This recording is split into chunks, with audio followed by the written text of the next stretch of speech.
How's that? Can you hear me? Yeah, that works. Yeah. Okay. You're coming through. Yes, I can hear you. Good. That's a good thing. So let me just do a little intro here. I need to let you know that this meeting is being recorded. The recording and written summary will serve as the official minutes. All participants except for the commission will be muted until public testimony. All commissioners should have their camera on for the duration of the meeting. I'd like to add a couple of things. We requested some more backup material from Mr. Lamb. What came in, however, was totally new material that has to actually go through the county because it's all county business that he's talking about. And so that will not be added to the agenda today. We have 2 agenda items, but that part will not be added. The other thing I promise you, we will never again have a Friday 3:30 meeting. So anyway, having said all that, I call this meeting to order. Could we have a roll call, please? Chair Anderson. Present. Commissioner Curtis. Here. Commissioner Dean. Commissioner Kiguchi. Here. Commissioner Kohler.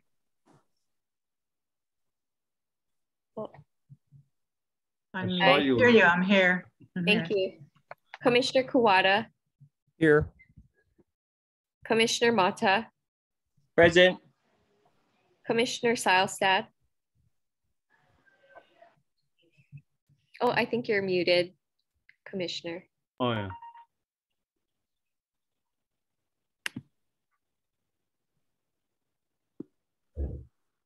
Apparently the chairman muted me. I am present. Okay, thank you. And Commissioner Takenaka. Present. You have a quorum, Chair. Thank you very much. We, today, now that we've had a roll call, we have public testimony. Any interested person may submit comments or testimony on any agenda item. Ask the staff to make announcement about testimony procedures, and they will, and then the staff will eventually call on the testifiers. Thank you, Chair. For individuals who would like to testify, please press the button that says raise hand located under the reactions icon. If you're joining us by phone, press *9. When recognized, please unmute your microphone before speaking.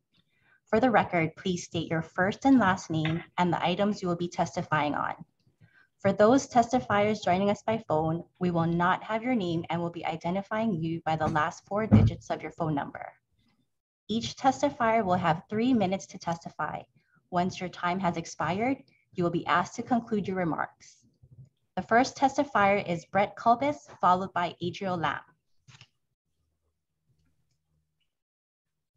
May I ask a question? Why aren't we doing the minutes approval first? Any reason for that? Well, the main reason it's not on by script, but I think you're right, Commissioner. Because normally we do that first. I understand. Jamie, do we have the minutes ready or not? The minutes have been replaced by the written summary, which has been included in the packet. Oh, okay. Okay. Commissioner Kohler, do you have the written summary? Yes, I do. Okay, thank you. Okay, proceed. So we're not supposed to approve that? I don't know. I'm just asking. Are we supposed to? That's a good question. I don't know the answer. Yeah. I don't think that's necessary. It's just a record of when every agenda item occurred. Okay. Okay, I have a question, and with respect to it though, because I'm confused as to I'm confused on the item, but we can wait till we get to that item. Hello. If you'd like. Yeah. Which? Okay. Okay. Yep. Okay. Okay. So where are we going with this? Nowhere apparently. Okay. Okay. So how many, we have someone to testify? Yes, Chair. The first testifier is Brett Kulbis, followed by Adriel Lam. Okay, Mr. Kulbis. Hello, Commissioners and Chair Anderson. My name is Brett Kulbis. I'm the chairman of the Honolulu County Republican Party. I had submitted to the board, to the commission, some information that I had requested for an administrative rules update for your information, because I think some of the stuff you talked at the last meeting I had addressed, and I'm kind of dismayed at Director Nago's statement that essentially he violated the law in his post-election audit. And it was kind of disturbing that that he did that. And I don't know if he had this commission's permission to do that or the AG's permission to do that, but it's something that needs to be looked at. Part of the questioning is if the results of the election in 2020 were able to get down to the precinct level, why couldn't the audit get down to the precinct level? So I would hope that you guys look into that. And I look forward to you guys. I think you're going to do the motion to do an audit anyways. Again, I look forward to support. I fully support that based on the previous testimony of Mr. Lamb. I yield. Thank you. Thank you very much. Next. The next testifier is Adriel Lamb, followed by Corrine Solomon. Okay. Aloha, Chair. I guess I was under the impression that I would be testifying during the agenda item 4. I reserve my time for that and allow other members to spread their own public testimony at this time. Mr. Lamb, number 4, that's going to be an executive session. We have your written report. Okay. No, I'm going to have to ask a question here. I'm confused. I thought we have on the agenda as Roman numeral, it's been numbered differently now, but it says 5, Roman numeral 5, consideration of investigation regarding written complaints submitted by Adriel Lamb pursuant to HAR section blah, blah, blah. Okay. So that, I think that's the item on the agenda. That so he was talking about article number 4. You're talking about number 5 that doesn't have Mr. Lamb's connections. I'm looking at the written summary. I'm sorry. That was the previous one. I got confused. Let me grab the agenda today. The agenda today, that was the summary of the last meeting. Sorry. Today it's item number 4, Roman numeral 4, consideration of investment. So I think what Mr. Lamb is saying is that he's kind of reserving his public testimony to address that during that item. In other words,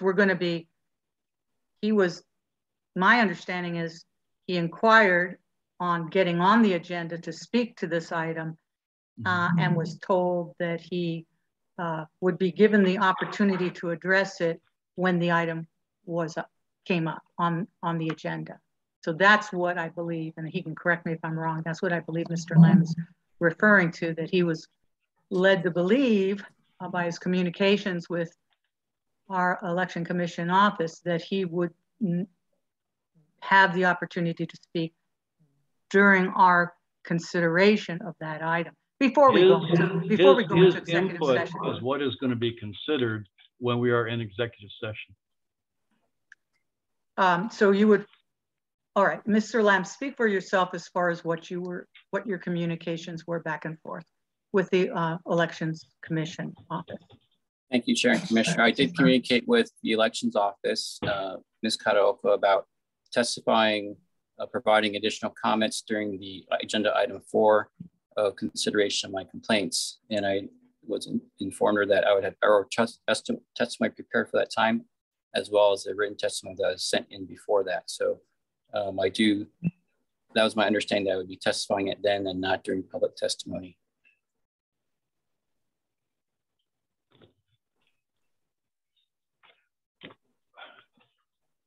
And if I could you're talking about your latest input no. that you sent us, or the previous stuff? Because the latest input it was too late, and it mostly involves action that has to be done by the county first. And that's, I believe Chair, I believe it talks to the issue that the Elections Office of Elections sent a letter talking about systemic problems within our election system. And I provided supporting documentation for systemic problems that the Elections Office of Elections had noted in their response that they needed more details on these systemic problems.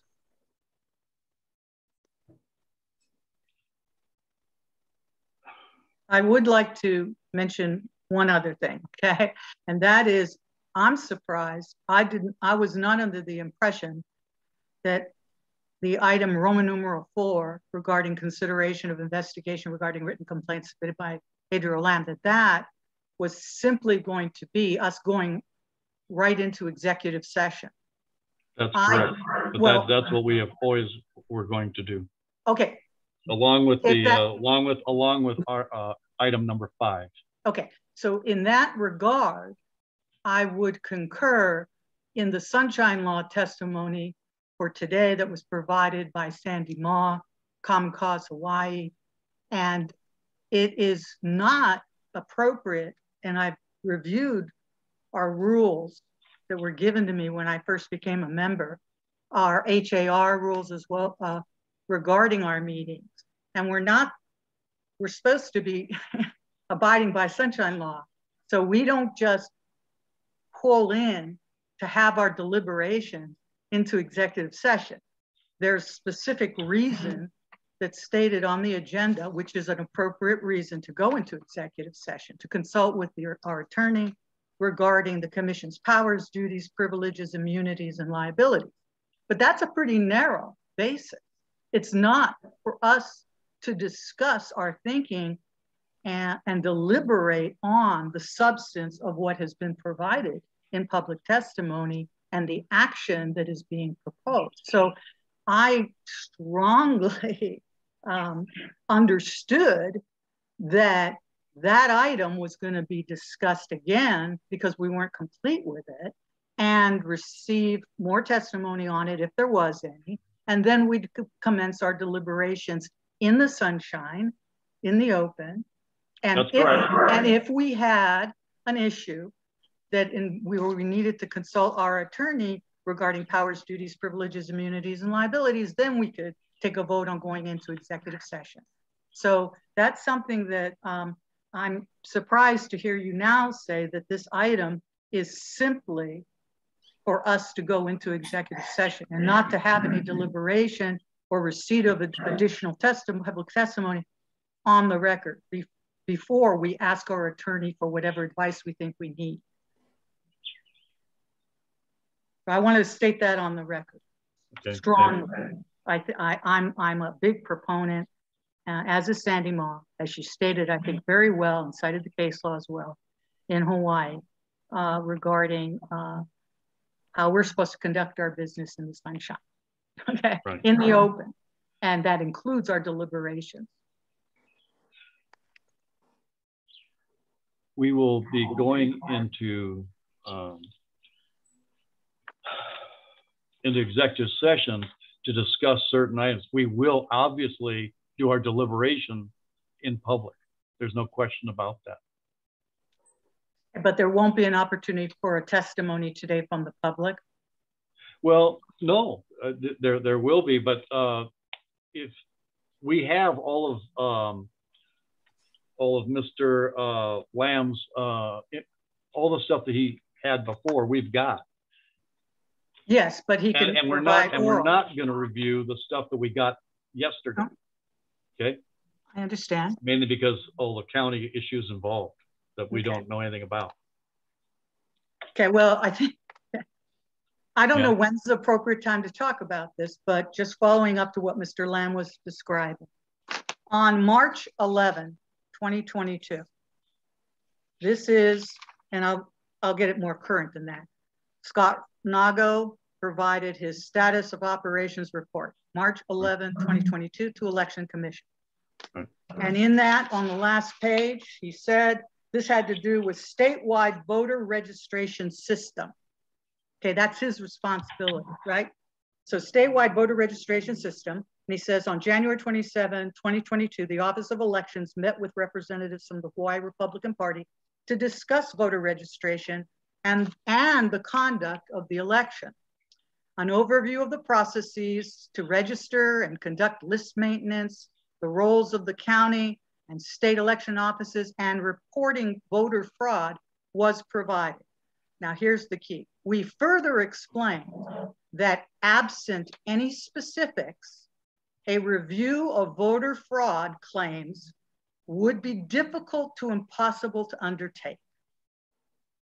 Okay, so that invited that members of the public, the Republican Party, anybody, including Mr. Lamb, to provide additional specifics regarding, so that it would enable Mr. Nago to review voter fraud claims. That was then.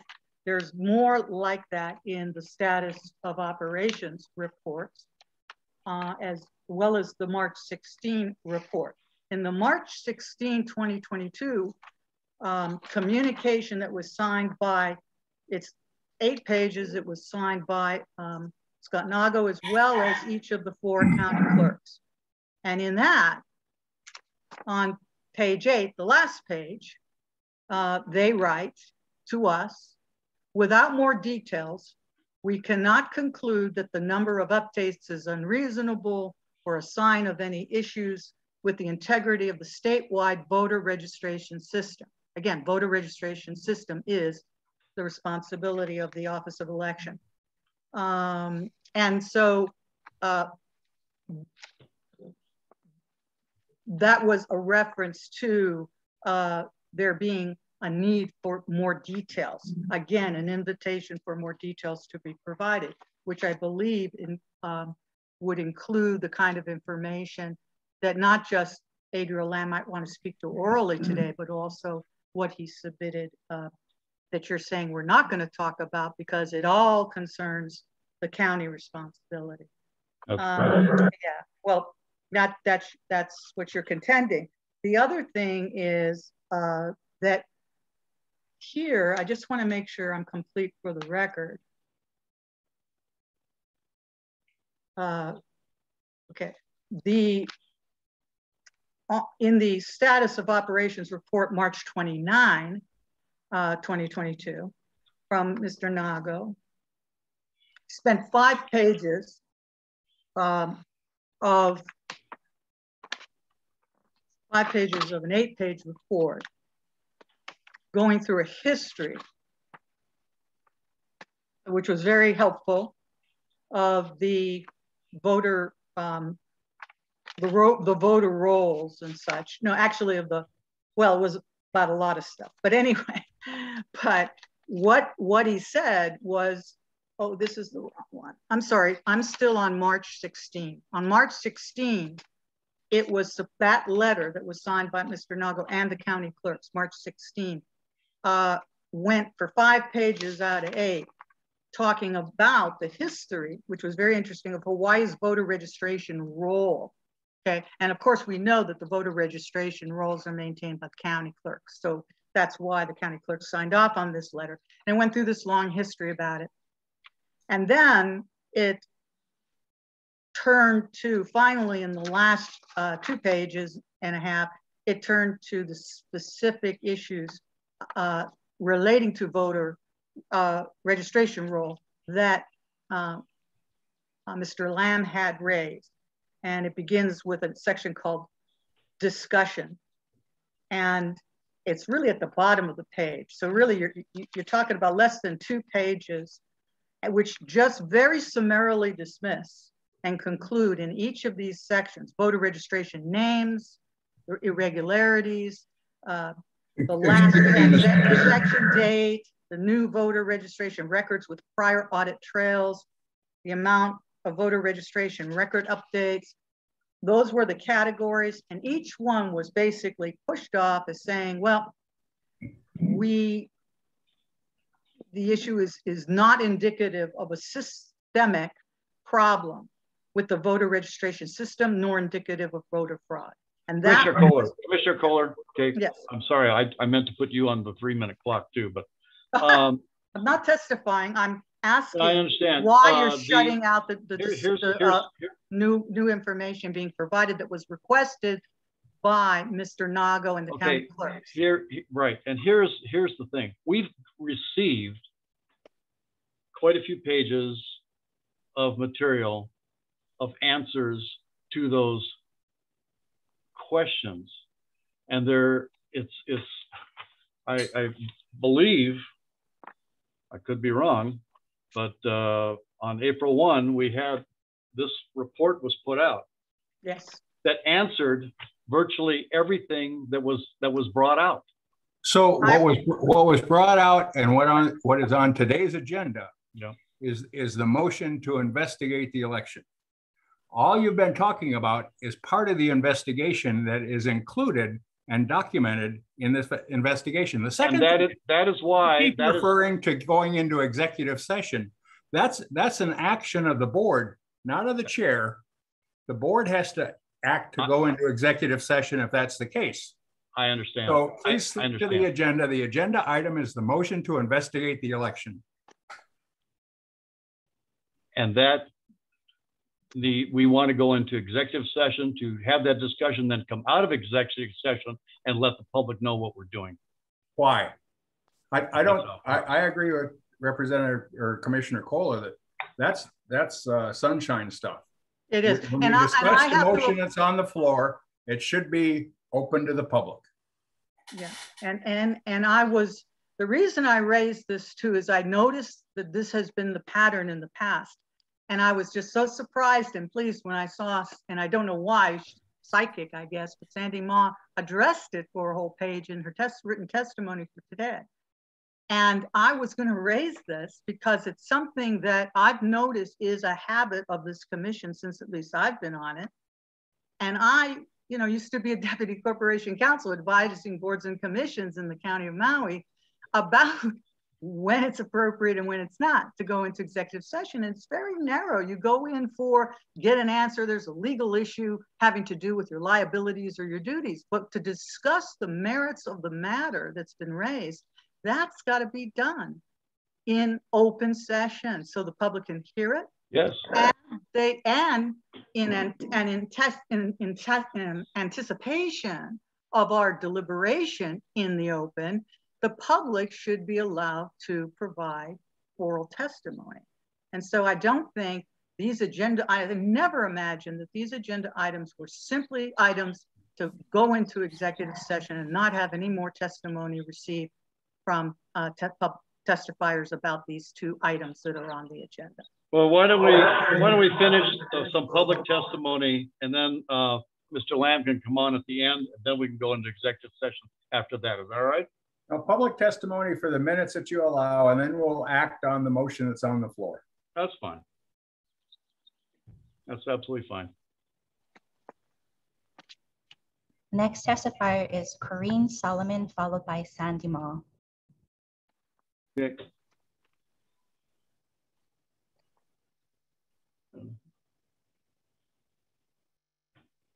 Hi, Corinne Solomon, you have the floor.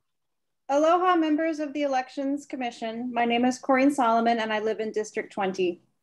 Thank you for allowing me this opportunity to submit public testimony. My testimony pertains to the following agenda items, item 4 and item 5.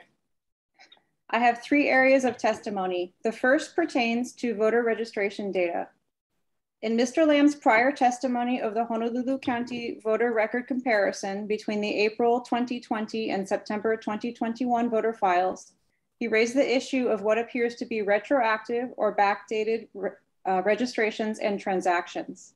A written response from the Office of Elections attributes the discrepancies to under age 18 pre-registered voters who are added to the file when they turn 18 and previously canceled registrations that were reactivated. Mr. Lamb's analysis of the Honolulu County voter registration data would benefit from access to additional historical registration data files, as well as registrants' dates of birth or age at the time of the 2020 general election to validate the under 18 age theory, as well as provide for additional analysis. This age or birth date information is made available in most states. I believe additional historical files should be made available to Mr. Lamb with a $750 fee for each file waived in the public interest. A description of the requested historical files is available in my written testimony. My second item of testimony pertains to Uniform Information Practices Act open records requests, or UIPA requests. Past public testimony submitted to this committee since the 2020 primary election has prompted me to learn more about how our elections are run.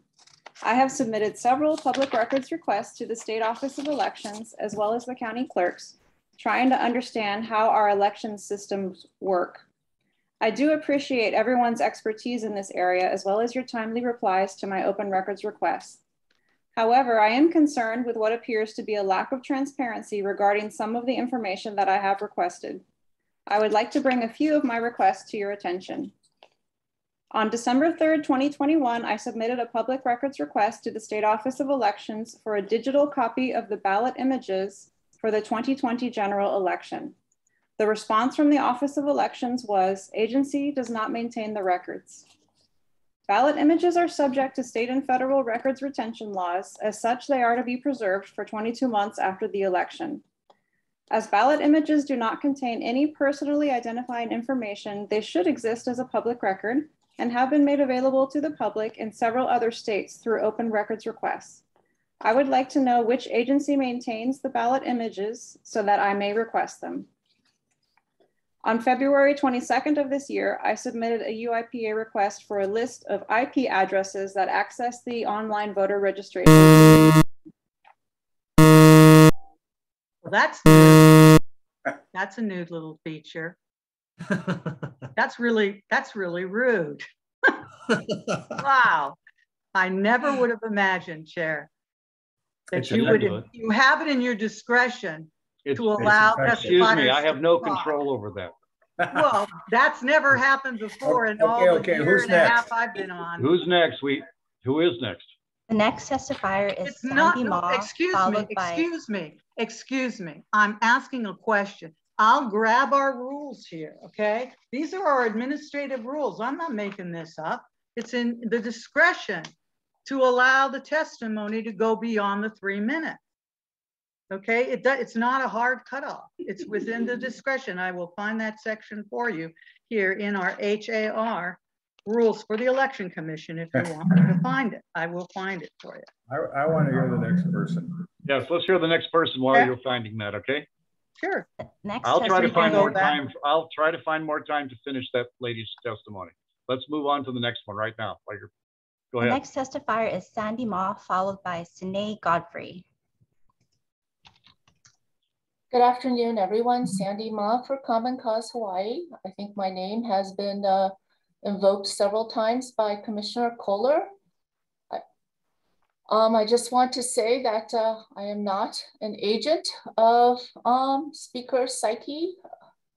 We are a nonpartisan, nonprofit organization focused on transparency in our governmental processes. Yes, you have our public testimony in front of you, and we did talk about the use of executive session and how that has to be justified and cannot just be invoked unilaterally by any board and commission. And so we wanted a justification as to why the commission was going into executive session. It cannot just be to say we are consulting with our attorneys. And so we asked for a description as to what exactly you are consulting with your attorneys about for items 4 and 5. And we also wanted to set forth for the public record that an audit was already done of the 2020 elections immediately after the 2020 elections. The 2022 elections are right around the corner, 4 months away.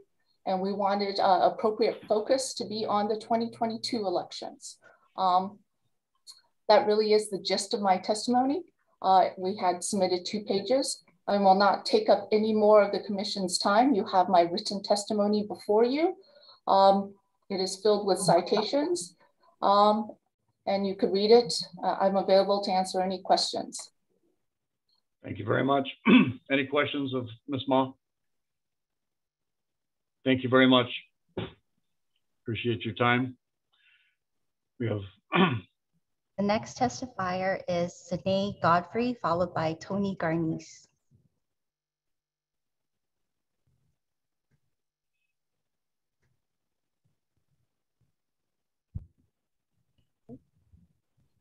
All right. The next testifier is Tony Garnice, followed by Susan Hullerman. Good afternoon, Chair. My name is Tony Garnice, and I've been a citizen of Hawaii for 12 years. The national election of 2020 will go down in history as one of the most questioned and researched in our nation and state's history. Since November 3rd, 2020, several investigations in several states that examined how the election was executed, specifically the role of the tabulator machines, the physical mail-in ballots, and the time frame allowed for ballots to be received and counted. I have attached copies and web links to states where malfeasance occurred due to lack of safeguards. Specifically in Hawaii, many concerned citizens locally questioned the results of the 2020 election due to the following. One, registration data in the state of Hawaii showing the largest percentage of increase of voters registering Republican in 2020, which is a contra data point to the result of the election. And that's referenced as a Seth Keshel report.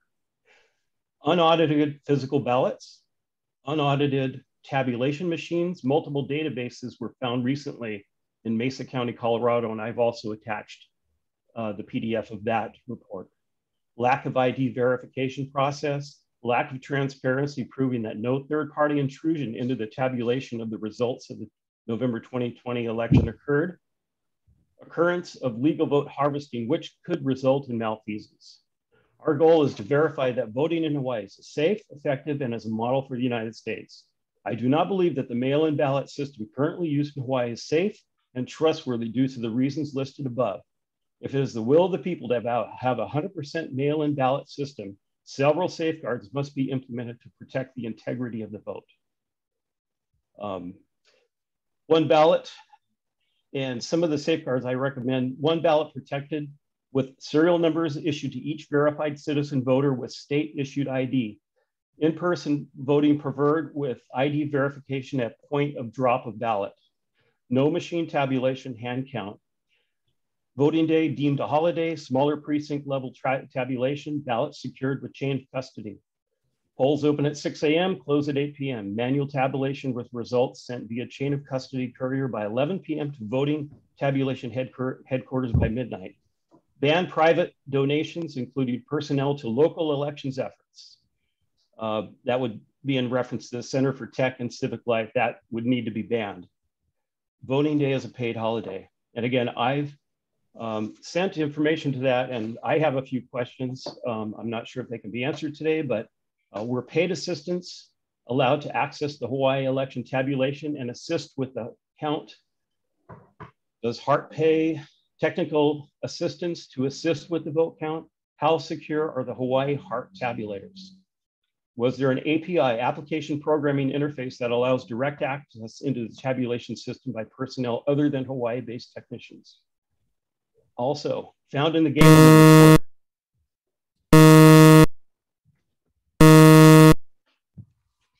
Thank you. Chair, I found the section, if I can, because it pertains to the cutoff here, this automatic cutoff, as if it's in the law as a mandate. You have no choice. Right. So, Chair, it's your decision to allow the time. Okay, so you own it. It's not that buzzer. Okay, here it is. Hawaii Administrative Rules, Title 3, and this is Chapter 170, Rules of the Elections Commission. All right, and what it says, quote, and this is under subchapter 3, Election Commission Meeting, and it's section 3, 170.11, and it's little c in parentheses. Quote, oral testimony may be given to the Elections Commission on any agenda item, but the chairperson may limit each person to no more than 3 minutes per agenda item. Okay, that is what it says. That means the chairperson, that's you, Chair Anderson, may, that's permissive. It's not mandatory. You have the authority to allow these people to speak, to provide their testimony and their evidence by way of their oral testimony as well as their written testimony. And you are the one deciding to cut it off, not a mandatory buzzer. He's exercising his authority. Next. Well, beyond whether it's 3 minutes or not, and whether it's under the chair's authority, it is obnoxious to deal with the buzzer. Okay. Well, what I didn't want to repeat is what we had the last meeting. And I will take I'll take the heat for this. Okay, we next. have discussed many of these things quite a bit. There has been tremendous amount of discussion about how the vote was done, how the count was done, how this was done. And rehashing it a fourth and fifth time is basically something that really shouldn't have to be done. And I wish it wasn't being done. I know that we made up about a minute or so, which I'd like to give back to that first lady who was testifying, if she's there, to have her finish. What I'm trying to do is to get as much information out of everyone who wants to talk as fast as we can, so we can go and do some real work. What I don't want to do is repeat the same stuff over and over again, which has been answered by a lot of the county officials on how the election was conducted, how the votes were taken from one place to another, blah, blah, blah, blah, blah. We've done that.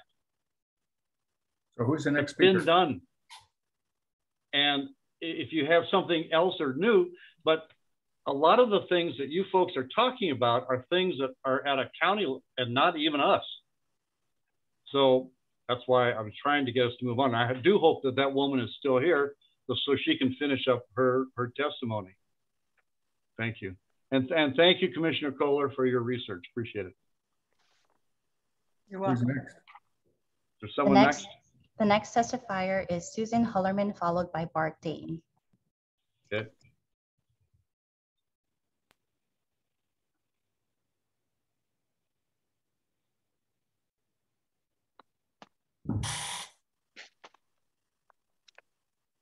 Is the speaker available? The next testifier is Bart Dane, followed by Karina Gowen. Okay.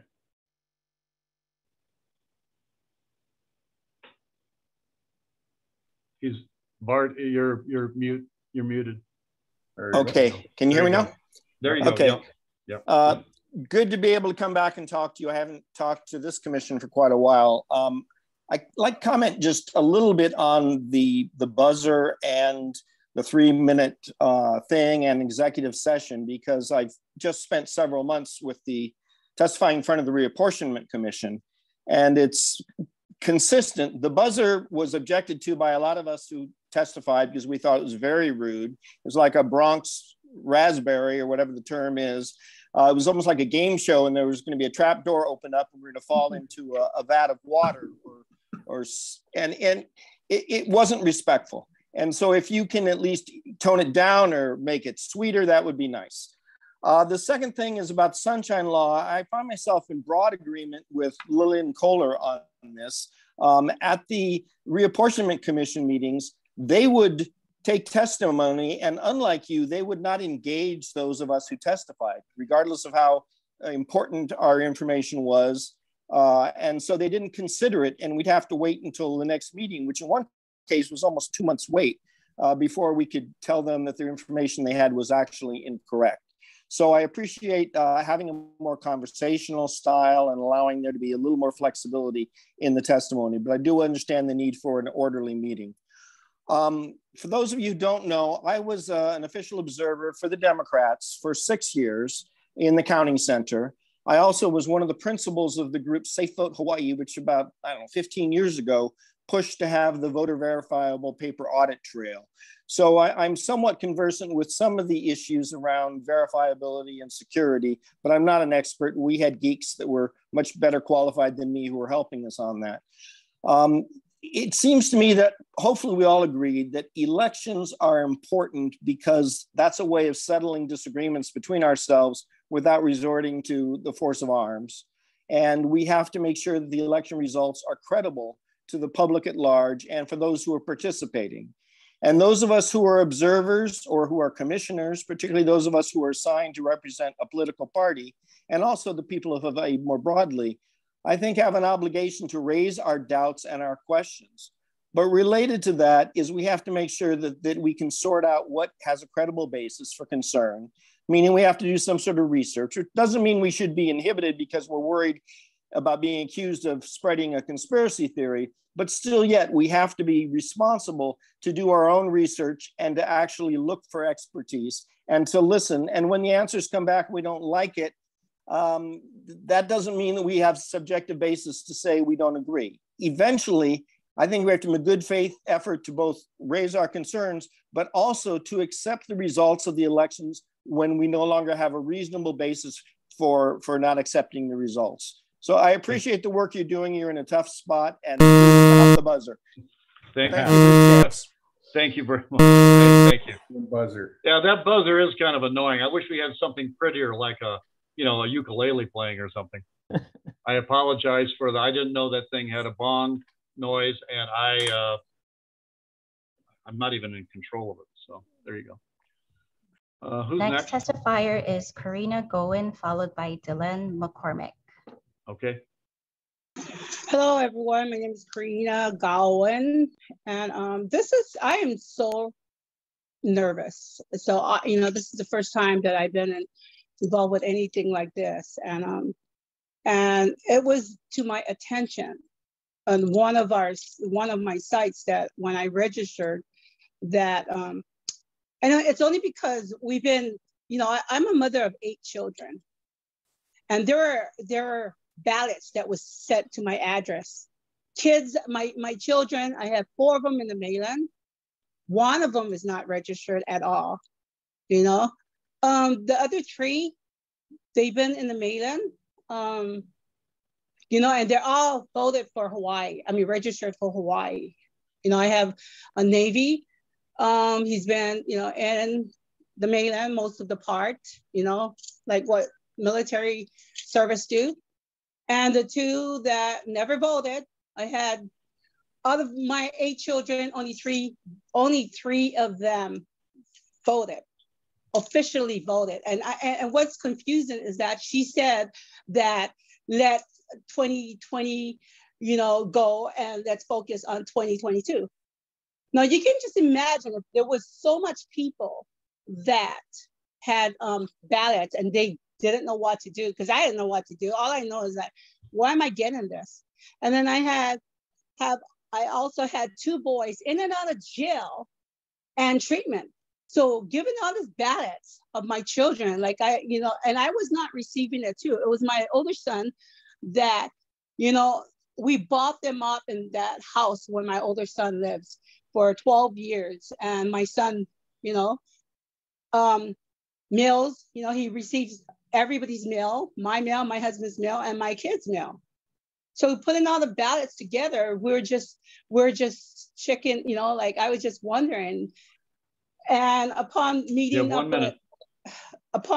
with Adriel, I asked him about it, and that's the reason why I'm here, to find out why all these ballots were sent to my home and my son's address.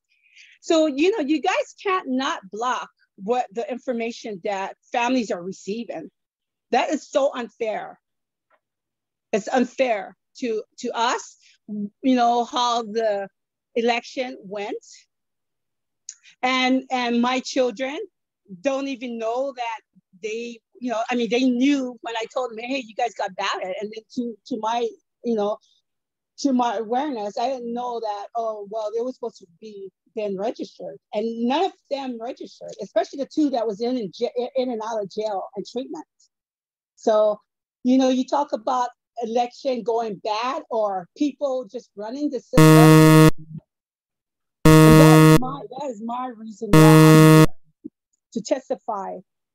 Mother of 8. Thank you. Yeah. Thank you very much. In order to get a ballot, at some point in time, somebody registered. Now, what happens here is if you don't vote, if somebody doesn't vote, we send a postcard to that address to see if that person is still there or not, or where they might be. If nobody returns that, we don't know anything. And just so you know how long it can actually go, the following federal law, not state law, not the city and county, not any of that stuff, federal law, it can sometimes take as long as 18 years to remove someone from the voting rolls. So that is why, that's one possibility why you are getting those ballots. I can't speak 100% for that, but it sounds like it's that type of thing. At some point, They registered at that address, and since then they've gone, they've done, they're wherever they are. But because nobody has removed them from the rolls, they still will get a ballot. Thank you. Thank you very much for your time and yes, consideration. Chair, if I could just add to that, I think that was very accurate.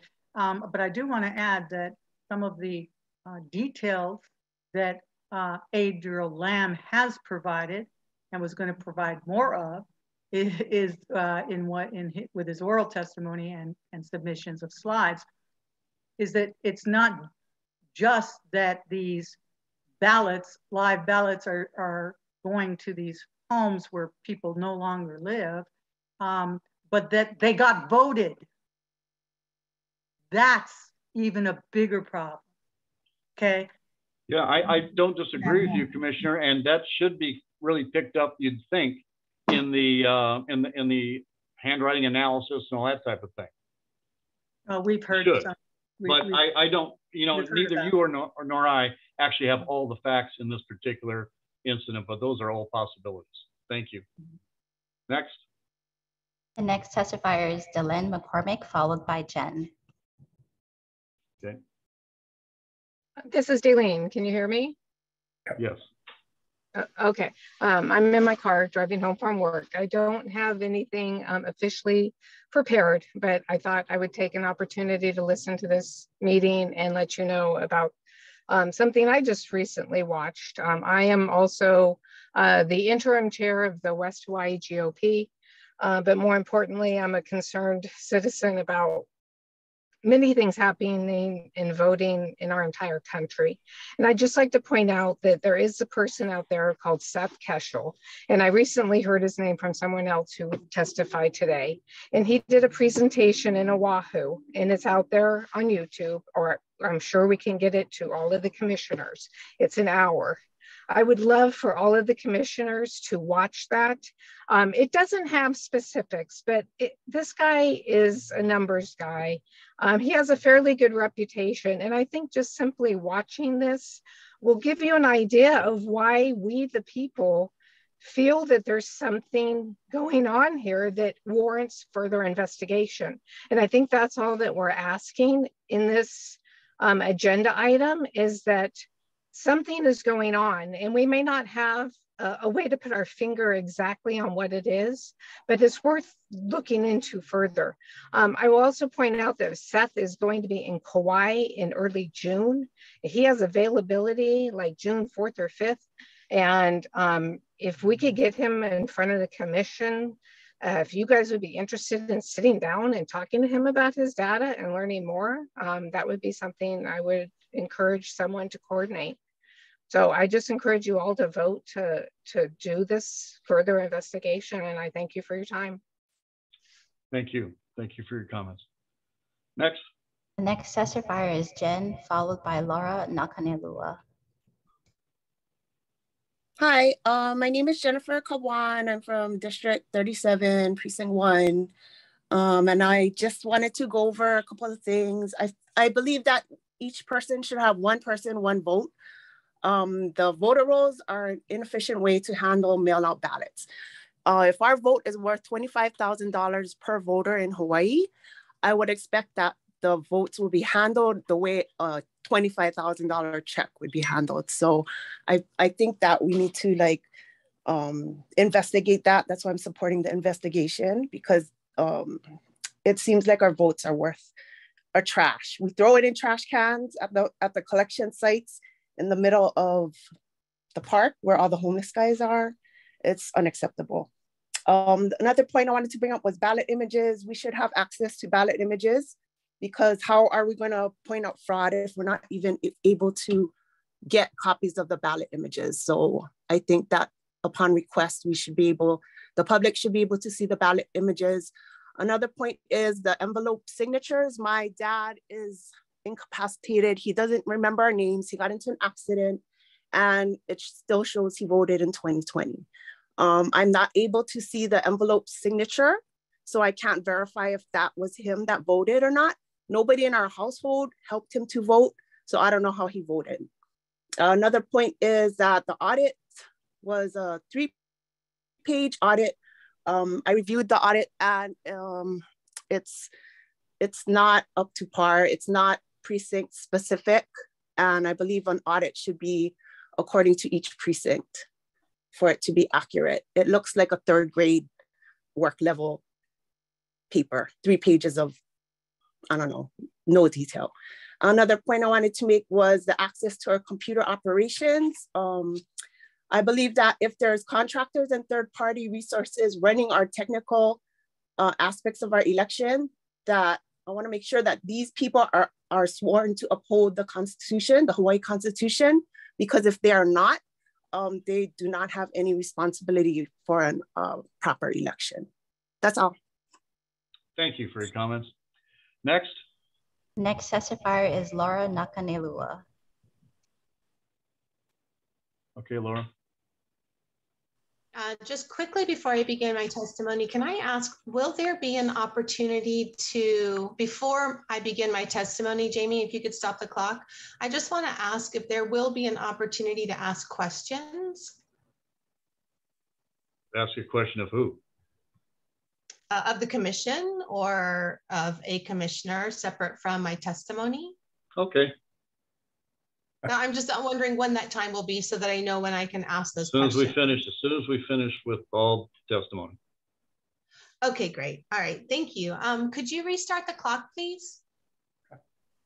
I aim to finish before that terrible. Go ahead. Gonging sound. Thank you.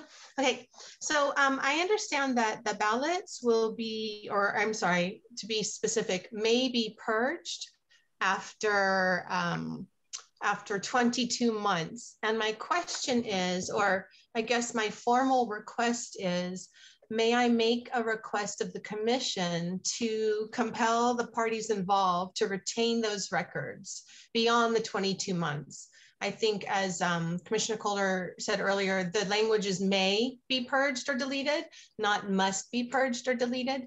So, you know, we're losing time here. And I think all of us would agree that we want to learn from our 2020 election process so as to improve the process. So I would like to ask that the commission consider compelling either the counties, or if the ballots are in ballot images are in your possession, to retain those images until such time as the necessary parties can investigate fully or look into, per Commissioner Curtis's request, whatever it is that you all decide to look into. And I will ask the question later whether or not, I'm still not clear on whether or not ballot images actually exist for the state of Hawaii elections, images of our ballots. So the other thing that I just want to make mention is, you know, I've sat on a few calls, and this, you know, Chair, when you say that we've been, you know, that we're rehashing things, you use language like, you know, how the vote went, how the count went, this and that. It's a bit dismissive in your language. There's a lot that we have not heard before. There's a lot of powerful new testimony that's come out in the last 2 months alone. The counties have not taken care of their business. The counties have not already gone through this, and we are not rehashing a lot of things. I think the most that you could say about rehashing is maybe when I asked about old business, have we closed that chain of custody? Have we taken care of that so that the ballots aren't out there unobserved? And the answer on that old business was no, not yet. That we can't remember that we talked about that actually, and it's on the in the minutes of previous meetings. So I guess what I want to say is we're coming in good faith. Again, I mentioned this last week, coming in good faith to try to improve our process and give our best, honest, truthful information on data, on anecdotal evidence from, you know, the mother that testified earlier. You say there's no evidence, but here she is telling you, yes, it needs to be vetted and can be verified, but I don't think anyone would come before this body and knowingly lie about something like that. So I would just caution the commission to not be so dismissive and disrespectful in their language, to say, you know, we've done this all, blah, blah, blah. Language like that is just kind of inappropriate, I think. And that's all. Thank you. None of us are dismissing anybody. And if you got that impression, I apologize. But here's the thing. There is a system. There's a system. There's a state system and there's a US government system. And there are different kinds of controls. And what you were just talking about was, you know, it's a fact. It takes about 18 years to remove someone from the elections. It's very difficult to take someone's name off unless we get a card or something that says, yeah, the person died, the person moved to Montana, whatever the heck it is. And the thing that's bothering me a little bit the most is I've worked elections. I have seen how hard people work. Nobody is there trying to screw things up. I saw a letter one time. It said, oh, gee, this ballot can't be right because they only voted for the office of President of the United States. And so this is all wrong. There's nothing that says you have to mark all the spots. That's what the person did. It's perfectly legal. Someone said, oh, they don't have a middle initial. You don't have to have a middle initial. Some came in and said, oh, they only have one name. You can have one name. You have to register. We have to get your signature. We have to do these things, but it all works together. And I have nothing but the highest degree of respect and regard for the people who work the elections, who work from 5 in the morning till 8 o'clock at night, putting everything together. Now, is everything going to be absolutely dead nuts perfect? Probably not. But are there huge gaps? Are there huge mistakes? No, there aren't. Now, if there were, I'd probably be the first person out there jumping up and down. Everybody wants a clean, smooth, accurate election, no matter what. And to think that anyone who's involved with the Office of Elections or the volunteers, well, they're not volunteers, $75 a day, that's a huge salary. Those people are dedicated people. And all we want to try to do is make things even better.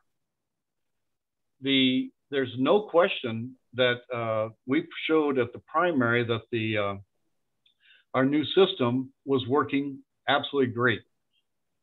Is it perfect? No, it's not perfect, but I do get concerned when people keep bringing things up.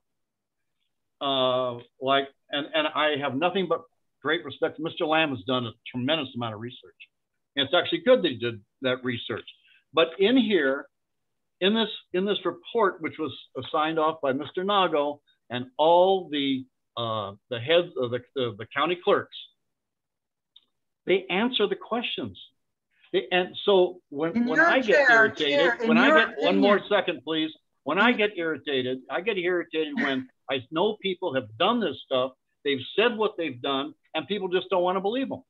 Thank you.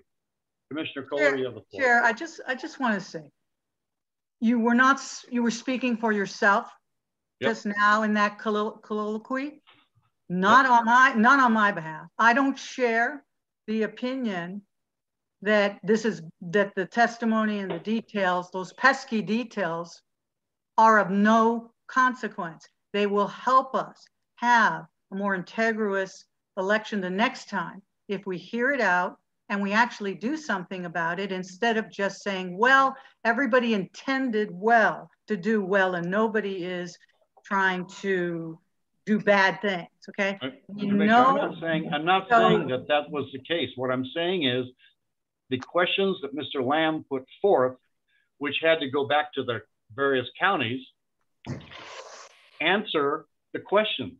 Okay, and that again, that's your opinion. It is my opinion, and we'll discuss it when the time comes when we're deliberating, right, that literally every single thing in that March 16th letter was dismissed. It was speculation. Scott Nago and the county clerks did not do audits. They did not go and look at the imaging or the underlying documents to provide an explanation of these things. What they did was they speculate that it could be due to this, it could be due to that. For instance, 18 to 16-year-old registrants that will automatically, when they turn 18, become activated to vote, okay? They just throw it out there like that explains all those that were found as being activated with these strange transactions going on. So I believe every single time they attempted to respond in that March 16th letter. Also, what was stated in the March 29th letter of the executive of Scott Nago to you as a status of operation report to us. I would raise a point of order. I disagree. I would raise a point of order. I think we're on the public testimony section of the agenda. Thank you. That's fine. Thank you, That's Mr. fine. Curtis. That's Thank fine. you. All right. Do we have any more testimony? The next testifier is Shigemi Okada. Okay. Thank you. Thank you, Election Commission officers. I do agree, and I appreciate everyone's desire to have clean and accurate election. I am one of hundreds of thousands of people that want the same. In agreement with Laura Nakaneluwa's testimony earlier, in light of all the things, the questions that are coming up and the suspicions and skepticism, I do support her request to adjust the retention period of the election data. If something is not right and we're investigating, nothing should be deleted as an evidence. Number two, the question about the existence of the ballot image reported. Again, that is another question that many of my friends share. So I want to just say that I'm just adding to the number of people who are questioning, and I want the commissioners to know. Regarding the mailing ballots, as Ms. Karina testified earlier, I too have received comments from people who told me that this one particular person actually received ballots that do not belong to the address and reported to the election office. And she was told, oh, that was a mistake and we'll correct it. And that was for the primary election 2020. And the same ballots came again to the same wrong address for the general election. So I didn't send in anything in writing, but I just want to let you know that those things are being heard, and it is, this particular thing came from a personal friend of mine. So I just wanted to share that for your consideration. Thank you, and thank you everyone else for testifying. Thank you, appreciate your testimony. Who's next? Chair, there are no further testifiers. Okay. What's the pleasure of the commission? I think that vote on the motion. Yeah, we go do the motion, or we can do what you had said, Chair. You were going to give after the public testimony an opportunity for questions. Yeah. Well, who was that? There was a person who testified who we cut off, who had a couple more things. That was Corrine Solomon. Is she still there? I don't know. I'm here. Oh, she's there. Would you like to finish? Yeah, actually. Okay. Can you finish in 45 seconds? No, go ahead. Chair, I think you actually have about a minute. I can finish much quicker than that.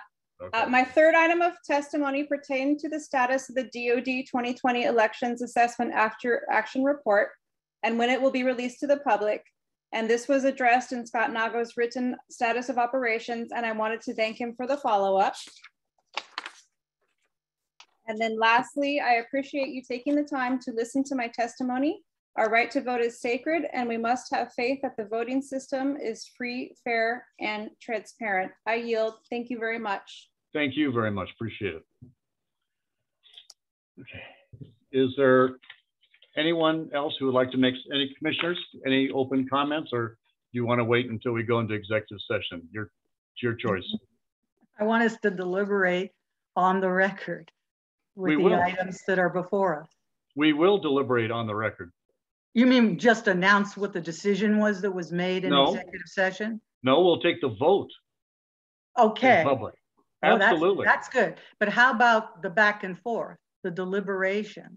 The deliberation, because there are some things that may come up that we don't have, we shouldn't be telling the whole world.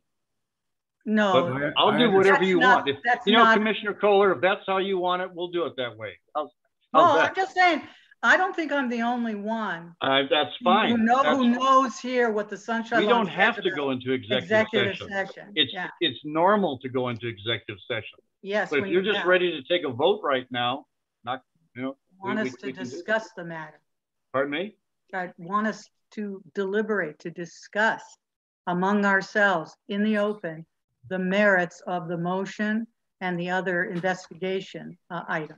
Normally when we discuss among ourselves the merits, we do that in an executive session. And that's no. That's true. Mr. Okay, the motion on the floor is I move to initiate an investigation of the 2020 Hawaii election operations of each county's Office of Elections. That was the motion that was made last time, and that I understand is the item number 4 on the agenda, seconded by Kohler. I think that motion's on the floor for discussion. So my perspective is that there's a difference between auditing ballots and auditing process. I think that perhaps once every decade, there needs to be a process audit where all the procedures of the state and the counties are reviewed so that new technologies, new methods, new administrative controls can be gathered from the rest of society, can be brought into the review process. So I would say that, yes, we need probably once every decade, where it's not driven by political winds, we need to have a process audit. I wouldn't call it an investigation per se, but just a thorough bottoms-up review of how we do business in our election system and see how systemic improvements could be incorporated. That's what I think would make good public policy here. Thank you, Commissioner Dean.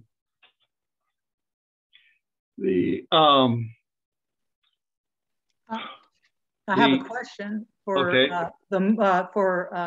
Commissioner Curtis. I noticed that in the motion that you made, it says, this is like the third up, the paragraph third up. It says, the investigation could include an audit of one randomly chosen precinct in each representative district, performed by election personnel from different counties. In addition to revealing process inefficiencies and inaccuracies, election staff would learn from other counties' operating practices. So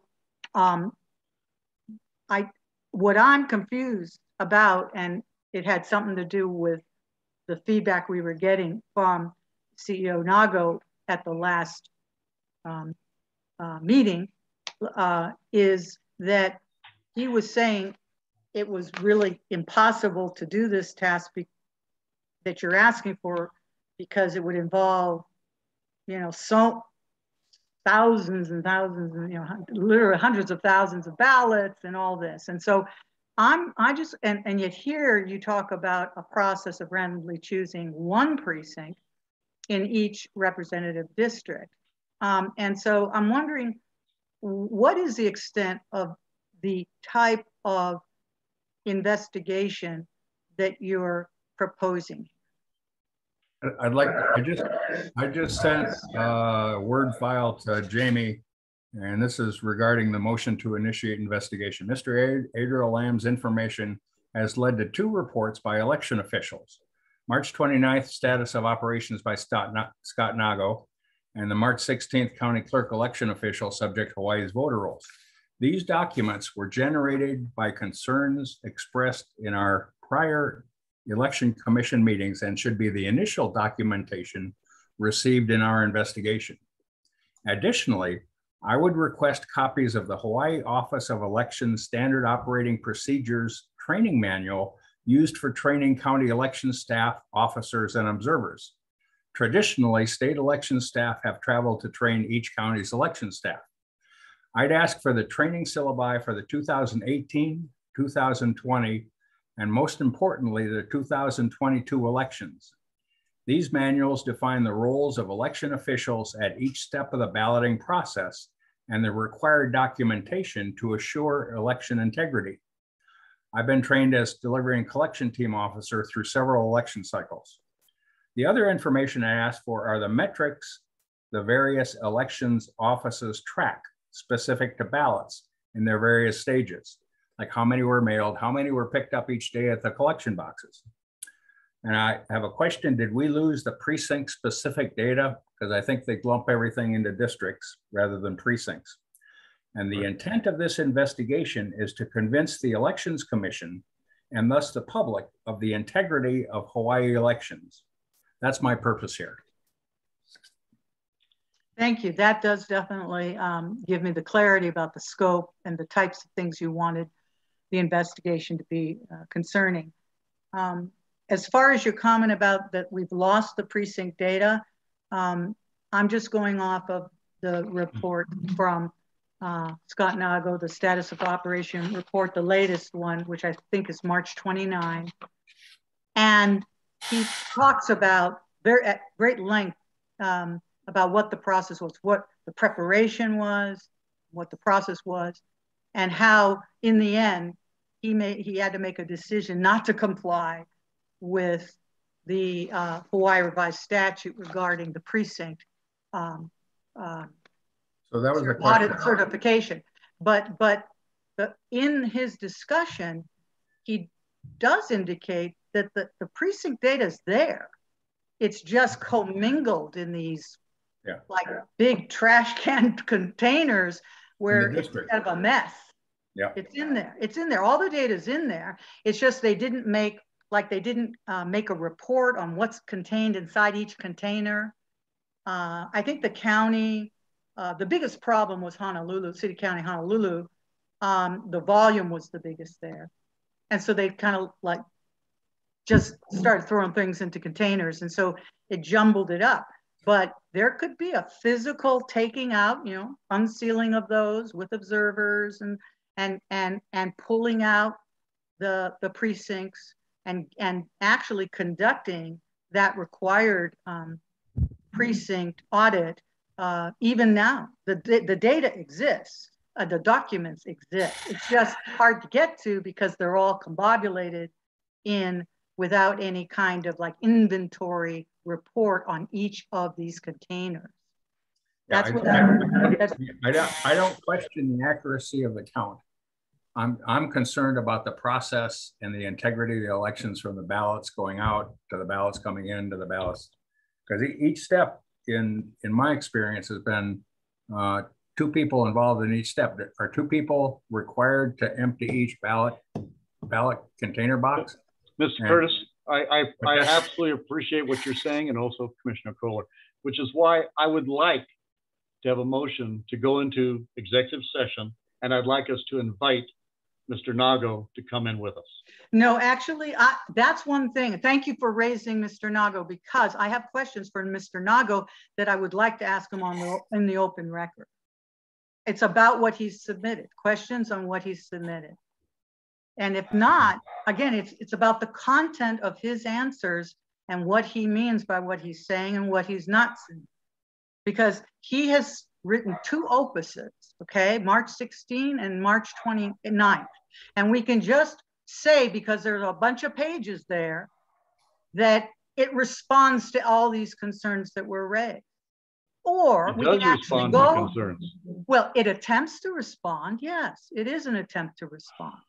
It also reveals information about what occurred that gives rise to both validation of the concern and additional concern about what was done. So again, I don't see why. Point of order, Scotty, point of order. Yes. Point of order. I believe that Commissioner Kohler is engaging in debate. I would like to second the motion that you just presented. There's a motion on the floor. Pardon me? I thought there was a motion on the floor to initiate an investigation. No, there's a motion on the floor to go into executive session. No, there is a motion. Curtis made a motion as well before your motion for executive session. Oh, Curtis made a motion to what? Investigate. Mm-hmm. Excuse me. I don't think I'm ready for this vote right now. Can I get a clarification from you, Mike, Curtis? Yes. So in your motion from the last meeting, you said randomly chosen precinct in each representative district. I think that's what the law requests. That's, yeah, but that's 51 districts, right? So you're talking 51 randomly chosen precincts, correct? And it doesn't have to be that detailed, but the motion is to investigate. We can define the investigation later because we've already received responses for some of the issues, and that would be part of it. So this is not the specific motion. This is just your rationale for a investigation motion. That's correct. Okay. That's correct. Okay. Those are what could be done. Okay. Okay. Not mandatory in my mind.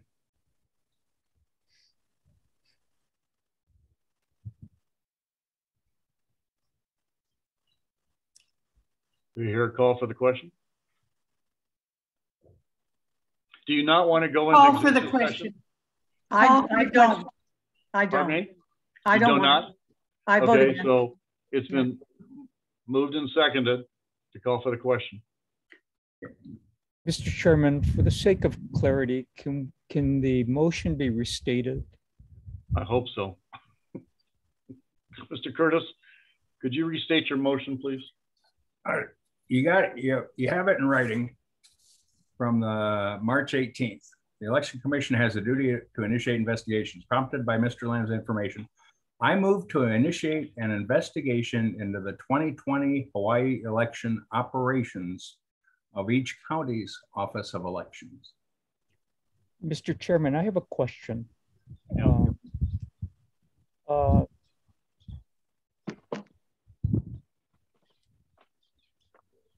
ahead. This motion presumes that the Elections Commission will conduct an investigation of the Hawaii of the operations of the respective counties. Am I understanding that correctly? Well, not really. The office, we can't do that. Yeah, we can. The thing that concerns me on this, Mr. Curtis, is we've got another election coming up really in a few days. We're talking about things that happen, and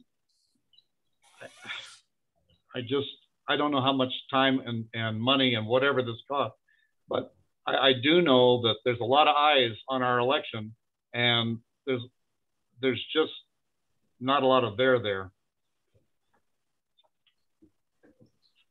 I'd ask for the training syllabi for the 2018, 2020, and most importantly, the 2022 elections.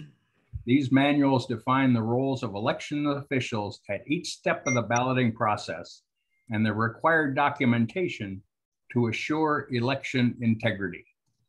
I think those documents are readily available. I don't happen to know if they are or not, but we can certainly find out. And I would also like to cite here, again, from the Hawaii, this is materials given to me when I first became a commissioner on this commission, and it says, this is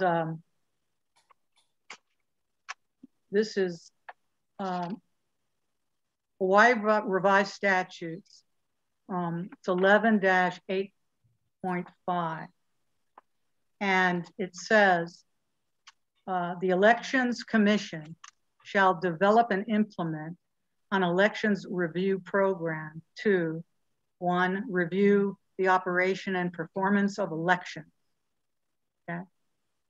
2, that was 1. 2, make recommendations to the chief election officer on methods to improve elections. 3, establish policies for the administration of an elections observer program to include ensuring the validity and reliability of election results.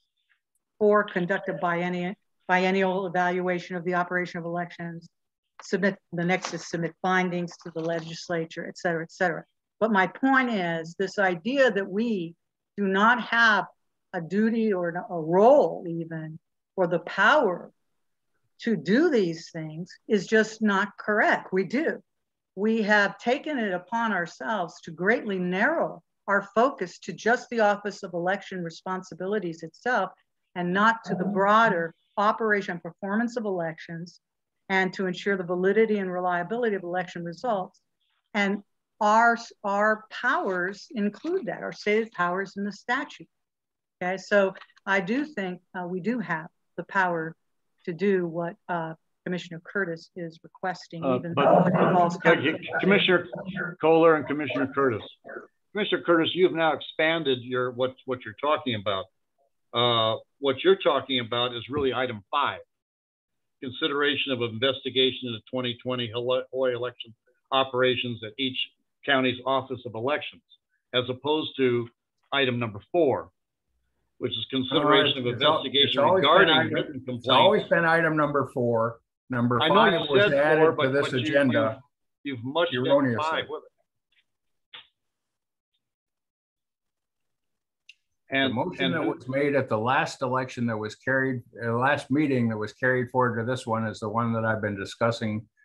It's been expanded by staff or yourself, contrary to the last outline from the last meeting that put this item on the agenda, that put the motion on the table that we're discussing now. There was also a motion to call for the question that hasn't been acted on yet.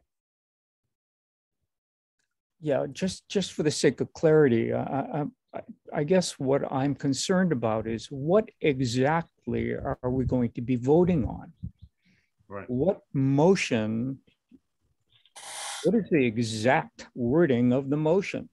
You got it in writing at the March 18th meeting. I move to initiate an investigation into the 2020 Hawaii election operations of each county's Office of Elections.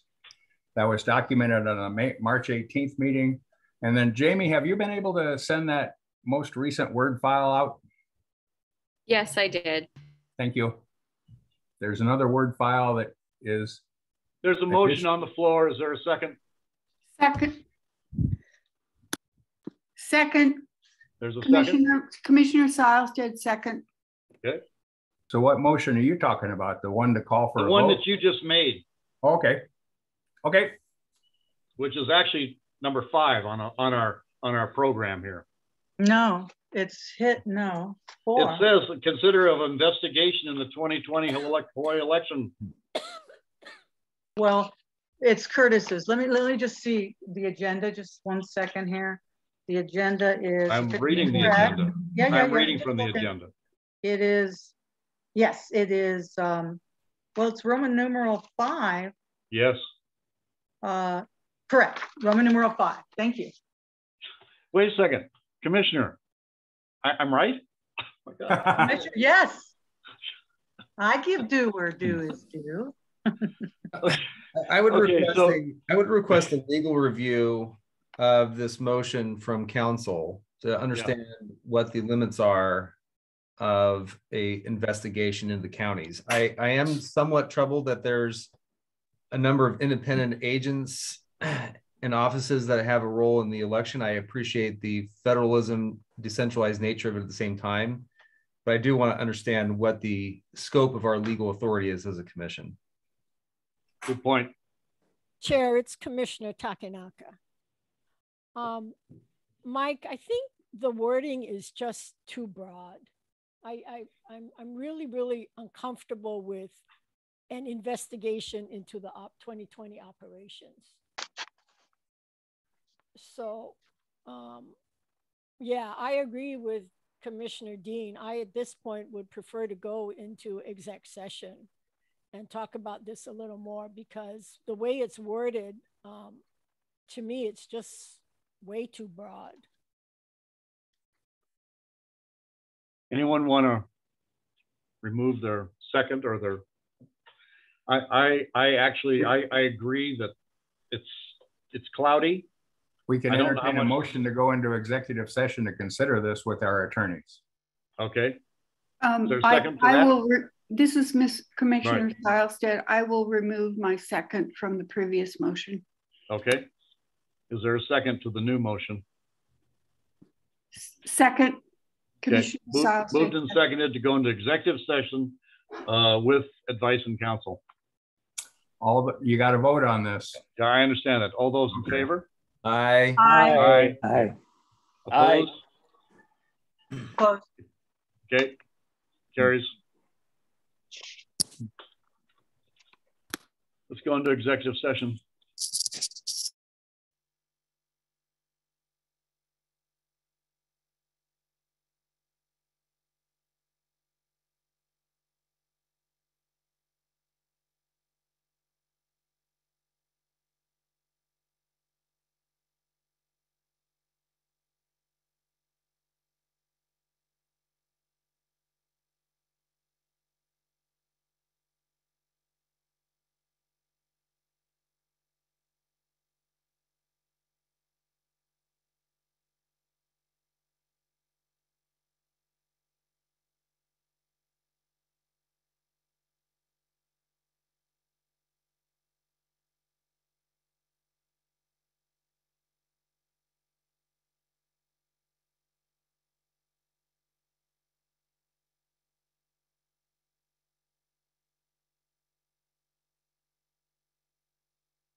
Scotty, you're muted. There you go. Okay. Mr. Moda, you are muted. Mr. Kiguchi, you are muted.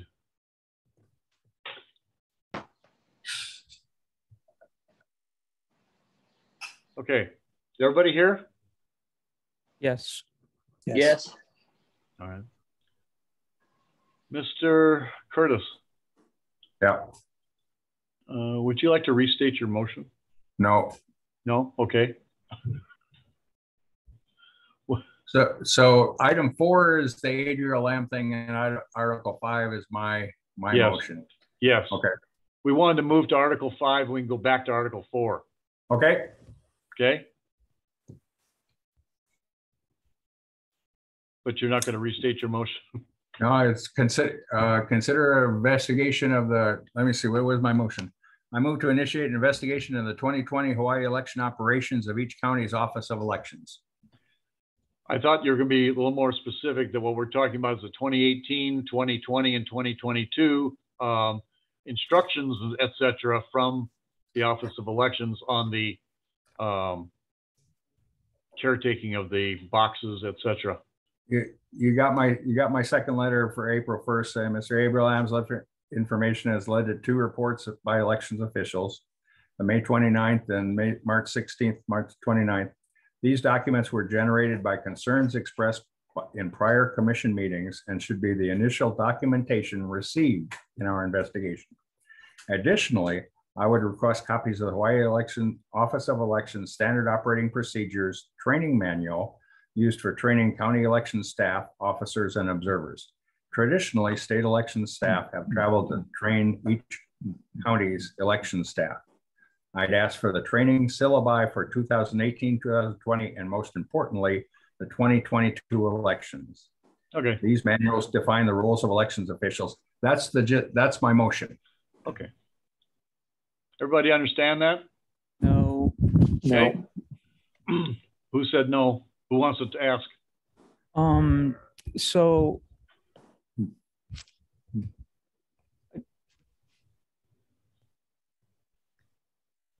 who is Mr. Curtis? Who are you making this request of? The Chief Elections Officer? No, it's initiating an investigation by the Elections Commission into the 2020 elections to include the training syllabi for the 2018, 2020, and most importantly, the 2022. I'm asking for the syllabi right now. We've received responses for prior complaints in the letters of March 16th and March 29th. That's part of the investigation that I'm suggesting that's already been initiated by elections officers. So is it possible just to make the request of the Chief Elections Officer for these materials that you're seeking? Yes. That's what the investigation will do. Yes. We'll make a formal That's request. why I don't think we need that's why I do not think we need an investigation. We just need to make a request of the Chief Elections Officer to provide us that information. Yeah, he either has them or he doesn't have them. Right. Exactly.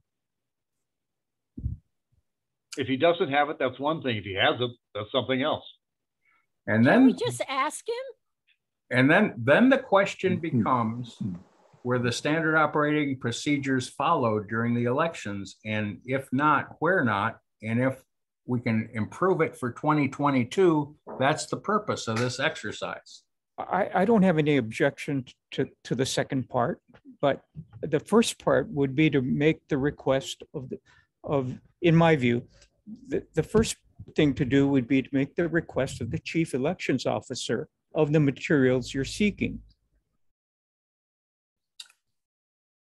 But you would not be able, without the investigation, to determine whether or not they were followed, whether the training procedures were followed. Nothing precludes a later request to follow up on whatever comes out of the review of the materials. I agree with Mr. Kawada. If we're looking for those three I'm calling them documents. I don't know if there's 1 page or 500 pages, but if that's what we're looking for, that's all we really have to ask for. And then by looking at that, we either know we have a problem or we don't have a problem. Then we're already investigating. We might as well call it an investigation. It's not really an investigation. We're asking for information and we get provided the information. We look at the information. You already said that the 2018, which you have seen, was fine. So the question is 2020 fine and 2022 fine? And I don't know. I guess, Chair, this Yes. Commissioner Takenaka, I guess what's a little bothersome to me is how much information are in this training syllabi? You know, is it for the general public per se, or is it really for the people who are working the elections process? And I mean, if you can get the syllabi for, you know, your review, well, why do we even have to discuss it? But if there's some, you know, I don't know what kind of private information in there that shouldn't be out there for the general public, I'd be concerned about that. The main thing is we want that information, and that's what Mr. Curtis is asking for, really, the 2020 and the 2022 information. I'm sure that information exists. I'm sure it should be available to us. And then from looking at that, then you can determine if you have to really go further or not. I just don't understand why this is so difficult. No, it's an investigation. When you said, I'll look into it, that's the beginning of an investigation. Okay, well, that's okay. That's term. So I'll be happy to investigate that. And I'll be happy to ask, or any one of us, or the commission needs to ask Mr. Nago, could you please provide us with that information? Boom, ta-da. What else do we have to do about that? Would that not? Would it be appropriate for you to ask now if Mr. Nago's here? Why not? Yeah. Yes. Thank you, Lillian. Why not? Yes. We're out of session, right? Is Mr. Nago available? I don't know. Yeah, we're in regular session. Okay. I can't start my video, but we do have the 2020 manual, and we are working on the 2020. So the 2022 manual is not final yet. And we also have the 2018. Okay. So Scott, is there any kind of information in these training manuals that should not be out there in the general public? No, it's basically a training manual for election day officials to, the ones that are working the election to actually follow. And did you want to ask about the checklist, if they're in existence as well?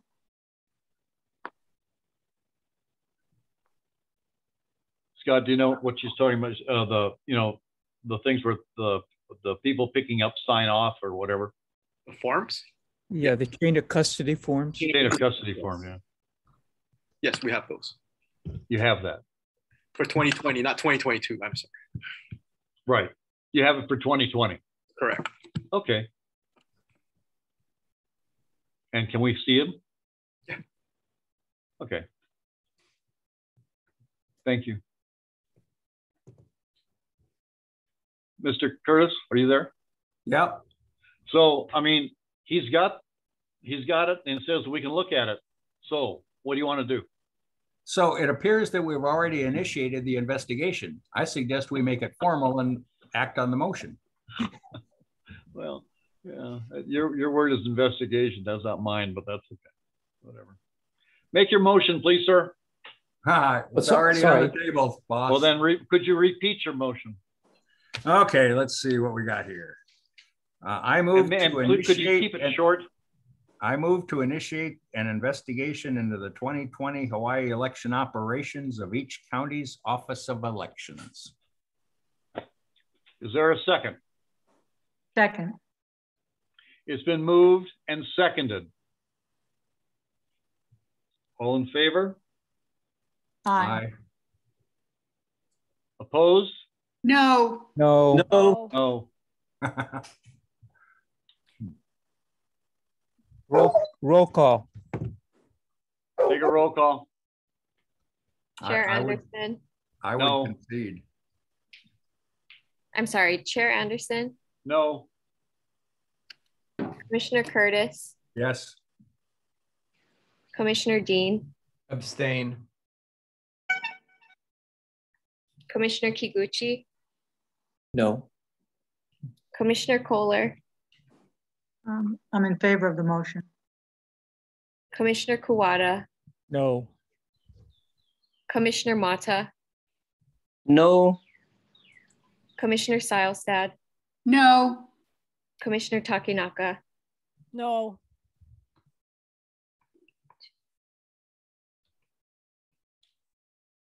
That's 6 no's, 2 yeses, and 1 abstain. The motion does not carry. Okay, thank you. Thank you. We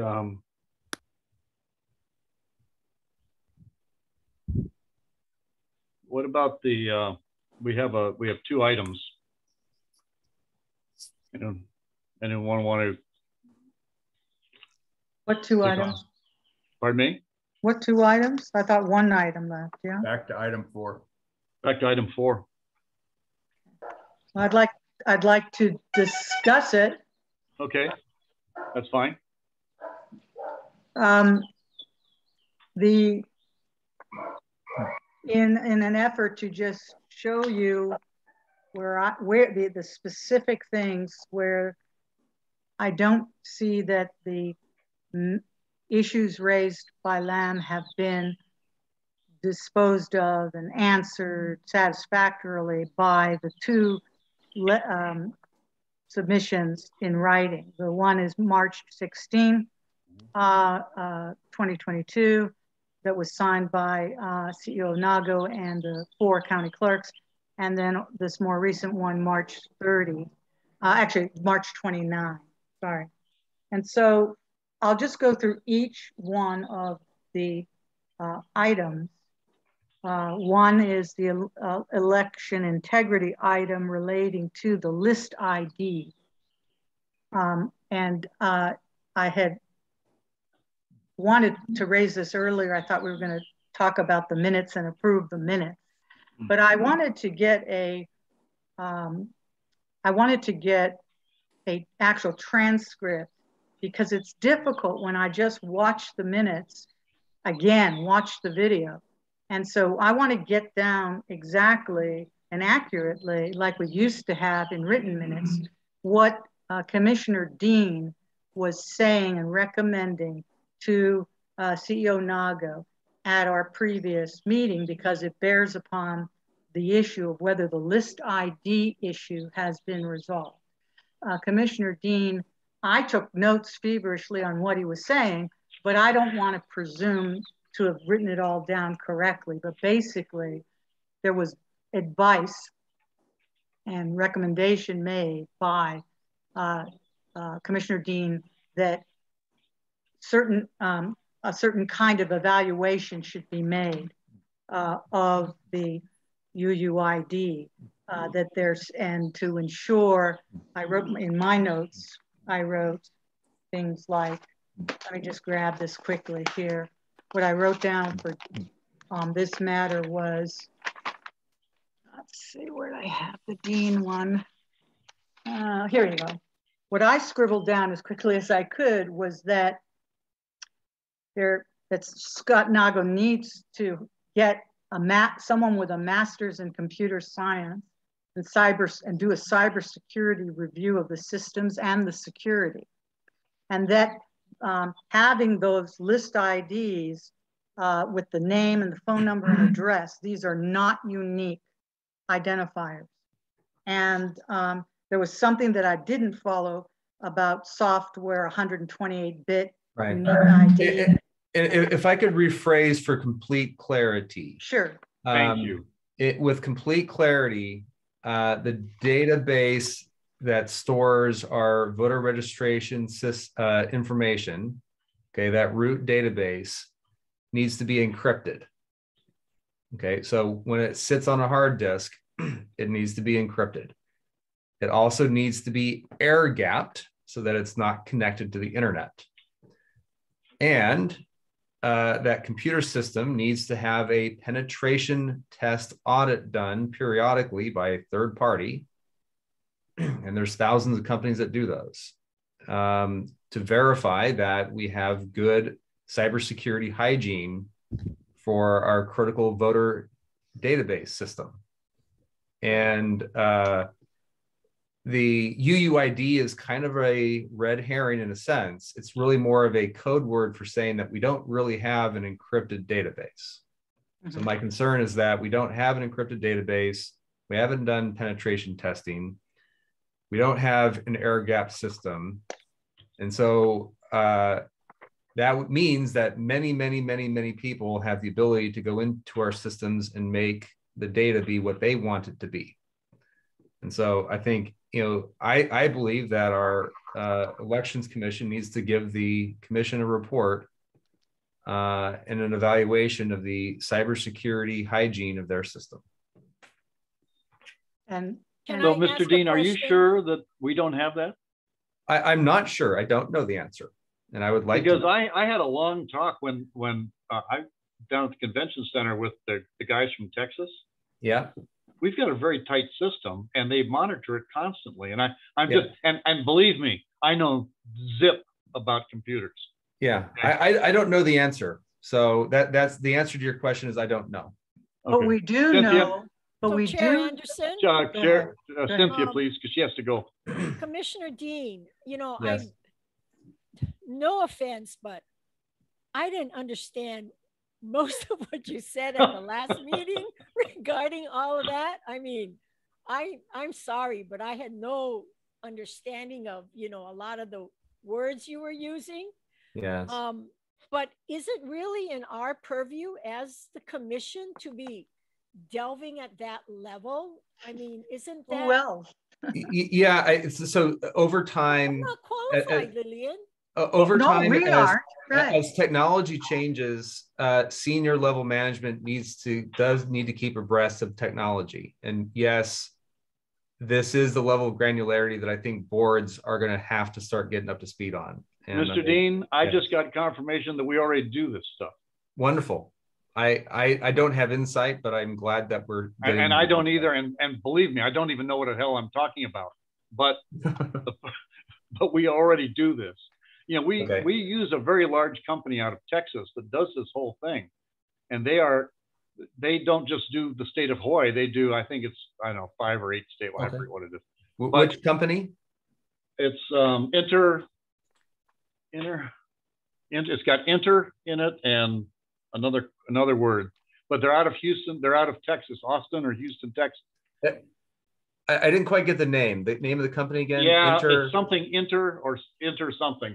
Intercity, I think it's Intercity. Part Intercivic. Intercivic, that's what it is. It's Intercivic. And it's not some little shop on the corner of a street. They're quite large. The reason why this was an issue, is because Adriel Lamb brought up that he found so many, thousands of similarities in the list ID for each voter, and names, addresses, phone numbers, these things. That's what brought this whole thing to light, was that, so it cannot be that whatever this company is that we're using is doing the extent of what is needed, because we know for a fact there's too much repetition. And that was determined earlier in an earlier meeting. And I thought Commissioner Dean agreed with that. I'm not sure we do know. Okay, so one thing I'm realizing is that InterCivic does voting systems and machines. So, but that's one area, that's one facet. The other facet is our voter registration system and all that personal information. And so I'm still not clear about the extent to which InterCivic is involved in our. What if I got you all that? What if I was able to provide you with all that information? And I would be delighted. Get that information to all of you of what they do, how they do, what we do, blah, blah, blah, to protect. Because I know it, believe me, I only talked to the guy for like 20 minutes and my brains were falling out of my ears, but they do a lot of stuff. And I think rather than all of us who probably between the whole group here, you know, are notwithstanding your understanding, the rest of us aren't that good. But I think if we are provided the correct information, that we could, you know, I'd be happy to give all the information to you. You look at it and you tell me that's a good system or not, because it's certainly not going to be me. It's probably not going to be Commissioner Kohler. Excuse me, I don't know your computer extension. I don't know. Yeah, I'm not a computer person, but you are. And I would like us to look at this without taking some vote and turning into some other investigation. I would really like to know. I want to be able to go out into the public and tell people that we've got a great system and it works and it's got checks and balances and blah, blah, blah, blah, blah. Now, I do know this too. There's no perfect system. I don't think a perfect system really exists, except maybe, I don't know, the CIA or whatever. But I just want, I want more than anything for the voters of Hawaii to be confident in their system. Now, they also need the help, the Elections Commission needs the help of the voters of Hawaii to tell us if somebody moved to Alaska, tell us if somebody died. Those kinds of things are very helpful, because all it does is cause extra confusion and it makes people wonder what we really got. You know, you've got 2,000 people in a precinct and only 75 vote. That's a concern of several layers. So I would just, I would, that's what I would like to do. Who's Mr. Okada? Is there a Mr. Okada? Somebody raised their hand.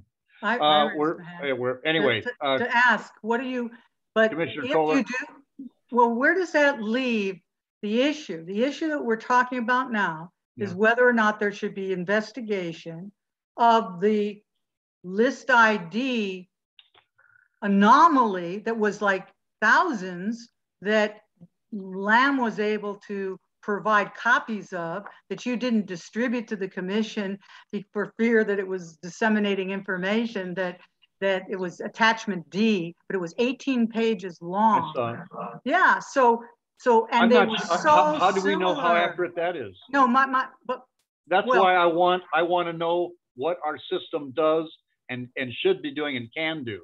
And kind of what all I'm saying is, if you close down and say there shouldn't be an investigation of Mr. Lamb's concerns, this was actually the first thing that he raised, was how similar these were. I mean, they were just names based on names and phone numbers and address. It was not possible for an integrous system. I don't understand cybersecurity at all. I'm like the rest of you, other than Commissioner Dean. Exactly. But I do know that whatever it says in those contracts that consulting company is doing for us has to be able to explain how it produced this. Okay, then let's ask them. Let's ask them, because they're the ones who know. You don't know, I don't know. That's right. You know, that's called an investigation, as far as I know. It is, but you keep bringing up Adriel Lamb. A lot of his stuff was answered by the various clerks. This is what wasn't answered. That's what I'm pointing out to you. Fine. There's been no answer to this. So here's what I would like to do. I would like to contact Inner City and find out about that's, I mean, I want to read from people who know what the heck they're talking about. We don't have to agree with what they say, but we have to know what they say. And I think that's fine. I think that's a fine thing to do. Good. And I'd be satisfied if Commissioner Dean was willing to take the lead in terms of the communications, just because he's more likely than any of the rest of us to understand what these guys are saying. So, you're just pulling the words right out of my mouth, Commissioner Kohler. But Thank he you. needs to volunteer to do that. Well, Commissioner Dean. Yeah. Commissioner Dean, would you like to volunteer? We'll get the information to you, but you might be the right person to talk to them. Okay. Right. And to explain why that list ID was so similar, those 18 pages. Let's take one thing at a time and just move down the road here. Okay. Now I want to skip over one of them that I think is still unaddressed, and go to one that's just so simple. Okay, so simple. Adriel Lamb brought up how their precinct 39-5 that we need to have, it's so simple. They had 12 votes, 9 registered voters. Okay, so the explanation given, which was speculative, because it did not, Nago did not say that he went and he actually did a forensic to look at and see that this is what actually happened.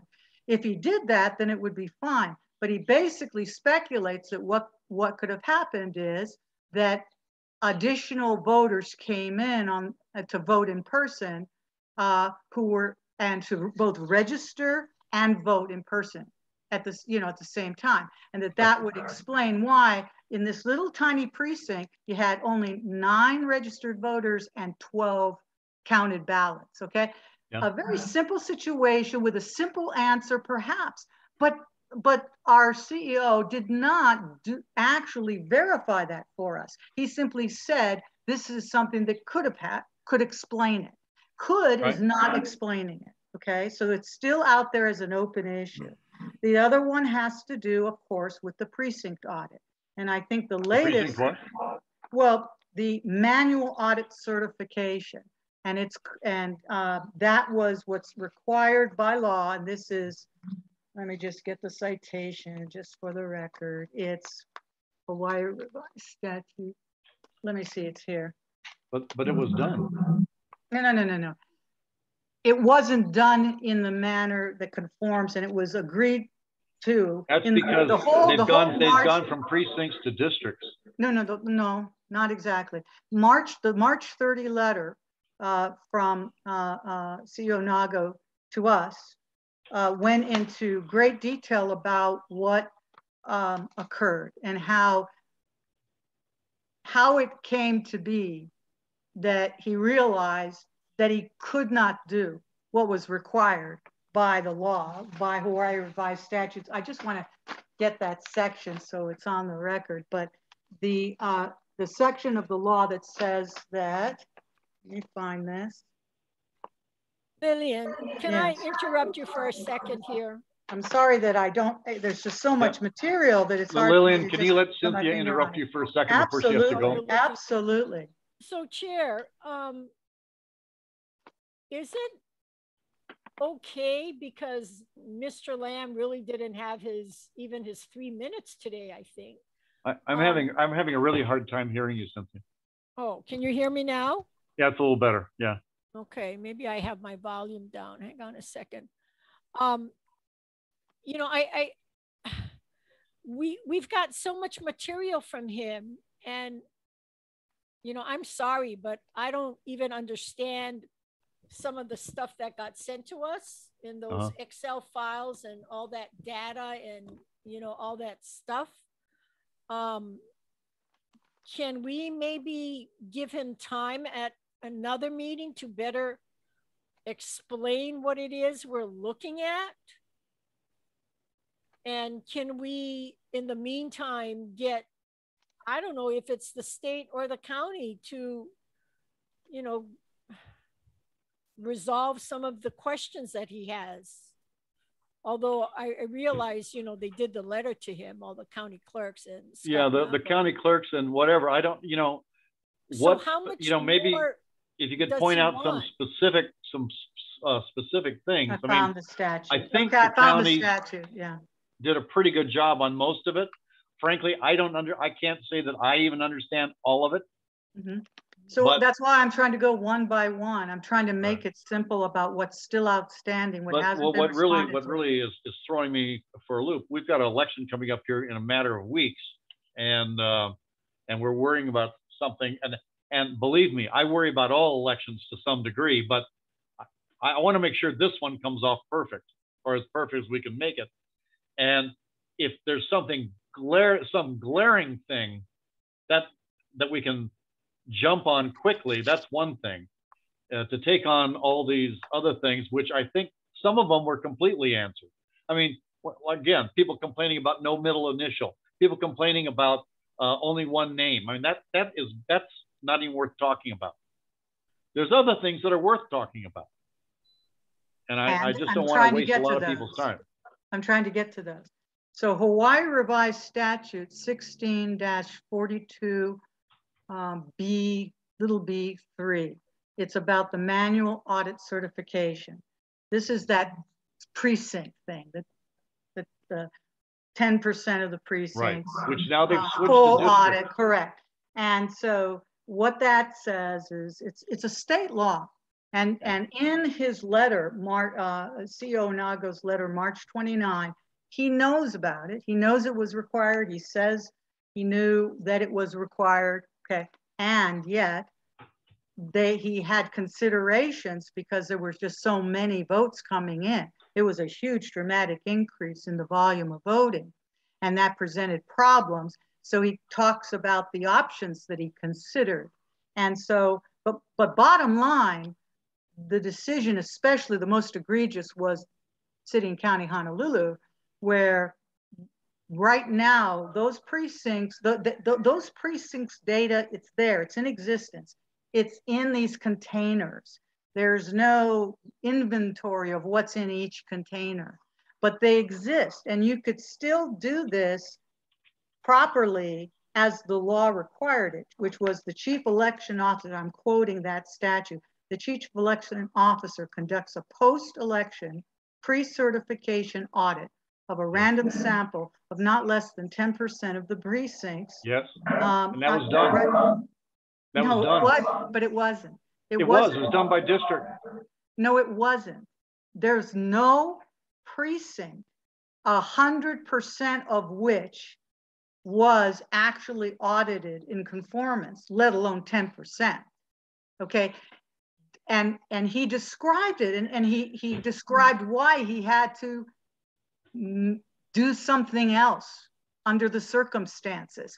That whole letter of March 29 that CEO Nago wrote is all about really his angst and the trouble and how difficult it was to be able to comply with this law. He even says in that letter that he hopes that the legislature will change that law, given that we have the kind of mail-in voting that we have now, with the greater numbers of people, perhaps, who will take advantage of that and vote. So my only point about this is that you're characterizing it as it was done.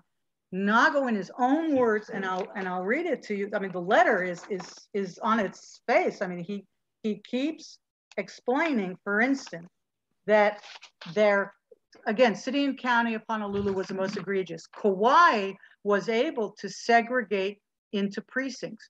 They actually put into containers precincts, okay? So that's one thing, but that's not the case in City and County Honolulu. It's not the case in Maui. And one thing in particular here also was the random aspect of it, the selection of the precinct not being random. I have to just point this out to you just to show you how I just don't understand this. And he, in his March 29 letter, okay, he says two things that to me are contradictory, okay? One is he's explaining how they randomly selected. And this is on page of that letter. It was page, I'm finding it, hold on 1 second.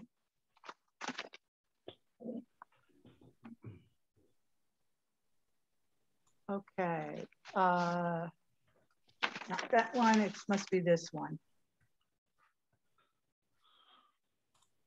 Sorry, because I put some things under his and some under mine, but I'll just read from his letter. I'll find it here from his letter, March 29 letter. What he talks about was how it was done randomly. It's under conduct. It starts on, the section starts on page 5. And this is what they actually ended up doing. And he has a section about preparations and then the section on conduct. And then he said, then selected by observers. Okay, here, on page 7 of that section, the conduct, okay, of this audit, this precinct audit, so-called precinct audit. He said, staff, that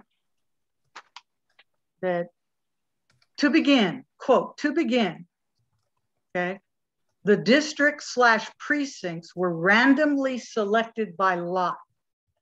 The representative district and corresponding district/precincts were typed on cards, shuffled, and spread out face down, then selected by official observers, okay? So that sounds like a very random process.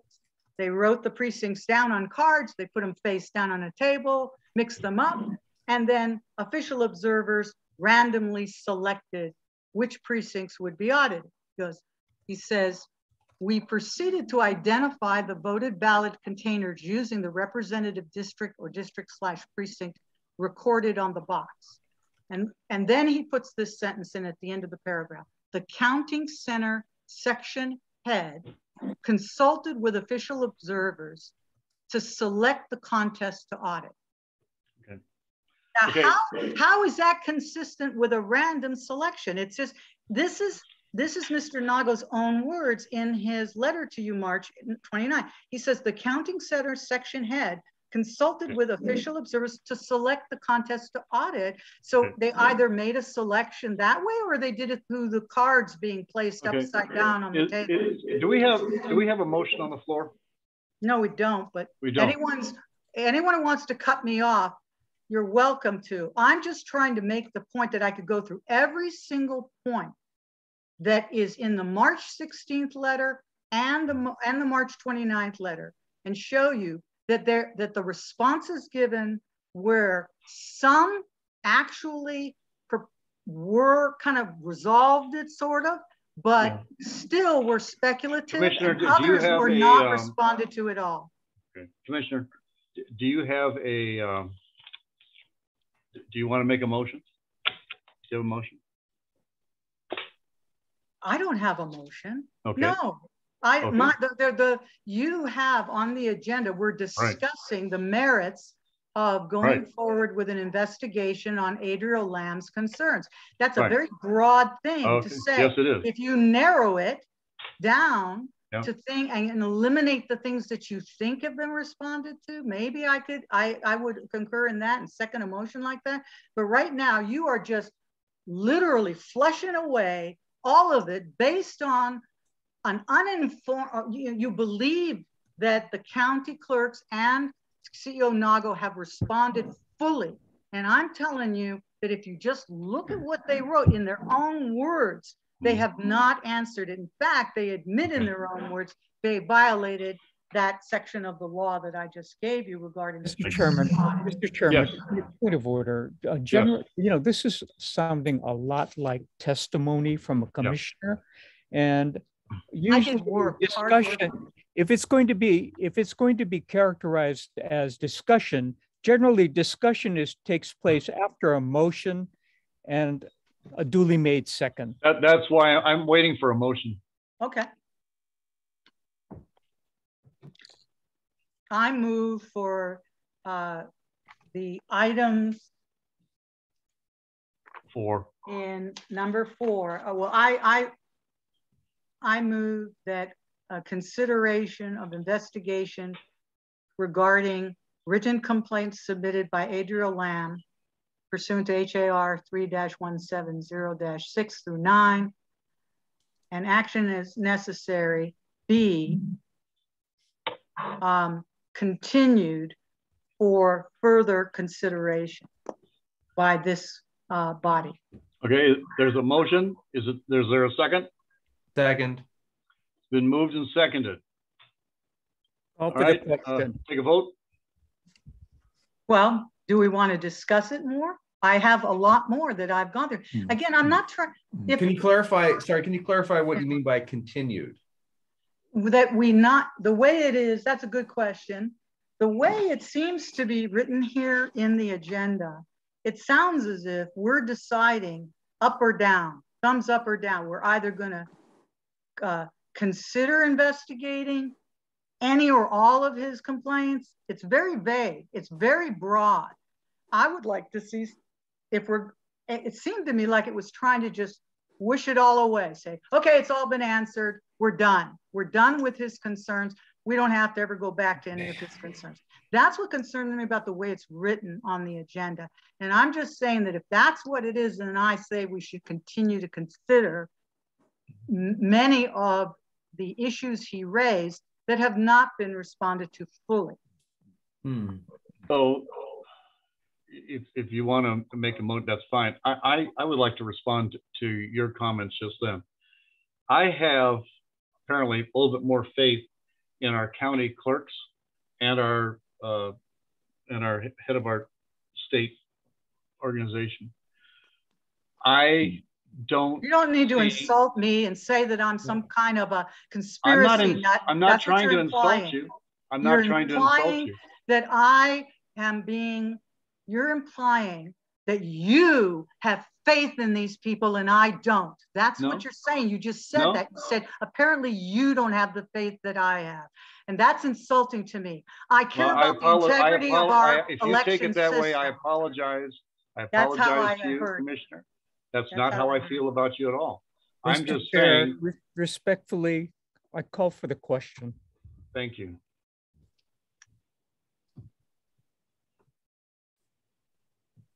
Second call for the question.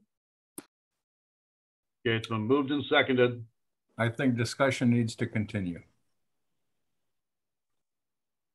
What would you like to discuss? Well, no, you gotta vote on the motion to stop discussion and vote on it. Or I'd prefer to continue discussion on it, but that's okay. That's my comment on the motion to call the question. And I have details of the ones that have not been answered. And this isn't my speculation. It is from the answers given in those two letters, March 16 and March 29. To a great extent, the March 29 letter is almost an apology letter, in my opinion, because it goes on and on about how difficult it was to comply with the law. But in the end, the law was not complied with, bottom line. Now, that's water under the bridge. And I'm not saying we're gonna undo the election results. This is not about changing election outcomes. It's not about anything like that. It's about figuring out what the next time to do that will avoid that. And on this particular, and I just wanna say on this particular issue, I do believe that Scott Nago indicated in his answer in March 29 that he's got a new voting machine that will be up and running for the election in November 2022. And so if that makes it sound like that's going to take care of it. to end debate. Been moved to end debate. All those in favor? Aye. Second. Aye. Aye. Opposed? Nay. Nay. Okay. Well. Then we vote. Call for head count. Chair Anderson. Point of order. Point of clarification. What motion are we voting on? The call for the question. Call for the question. I'm voting to call for the question. Which question? To end debate, Oh. right? End debate and vote. Yep. Chair Anderson, Aye. Commissioner Curtis, No. Commissioner Dean, No. Commissioner Kiguchi, Yes. Commissioner Kohler, No. Commissioner Kuwata, Aye. Commissioner Mata, Aye. Commissioner Seilstad, Yes. Commissioner Takinaka, She may have left. I'm sorry, no. What's the question? To end it, debate. right? To end debate. Yes. Okay. That's 6 yeses and 3 noes. The motion Okay. carries. Okay. Okay.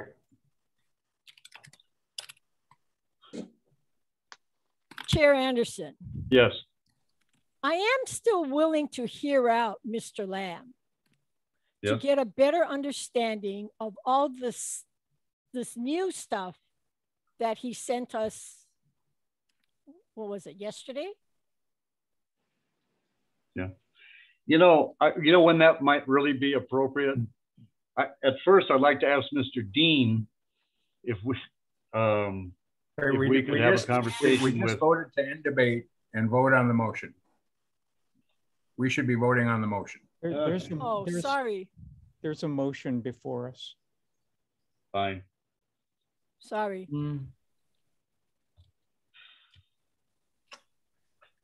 Okay. And the motion, which I think I made, what is the motion? It's Ms. Kohler's, Commissioner Kohler's motion.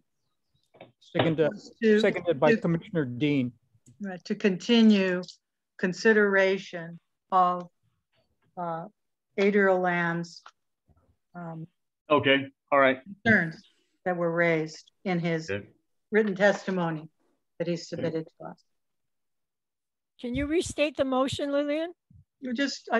Well, let me get to the agenda again. I'll just read that I move to continue consideration of investigation regarding written complaints submitted by Adriel Lamb pursuant to HAR sections 3-170-6 through 9 and action as necessary.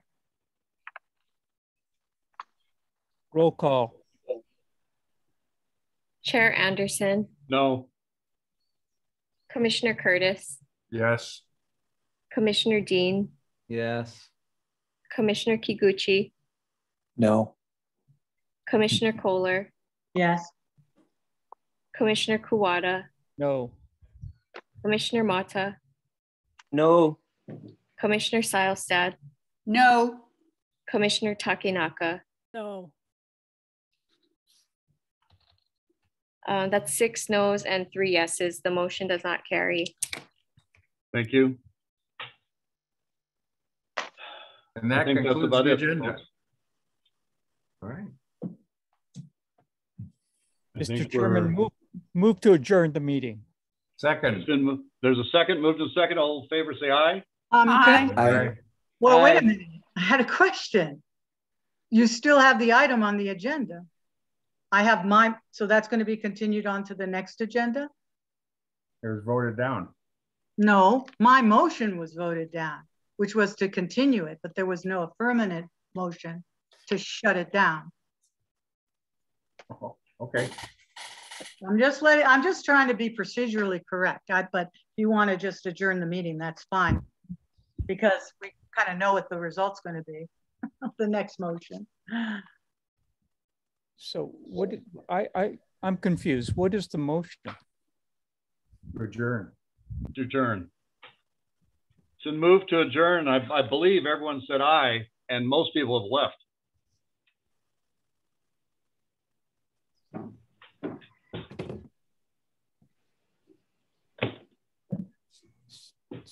So is the meeting adjourned? Yes. Okay. Aloha. Aloha.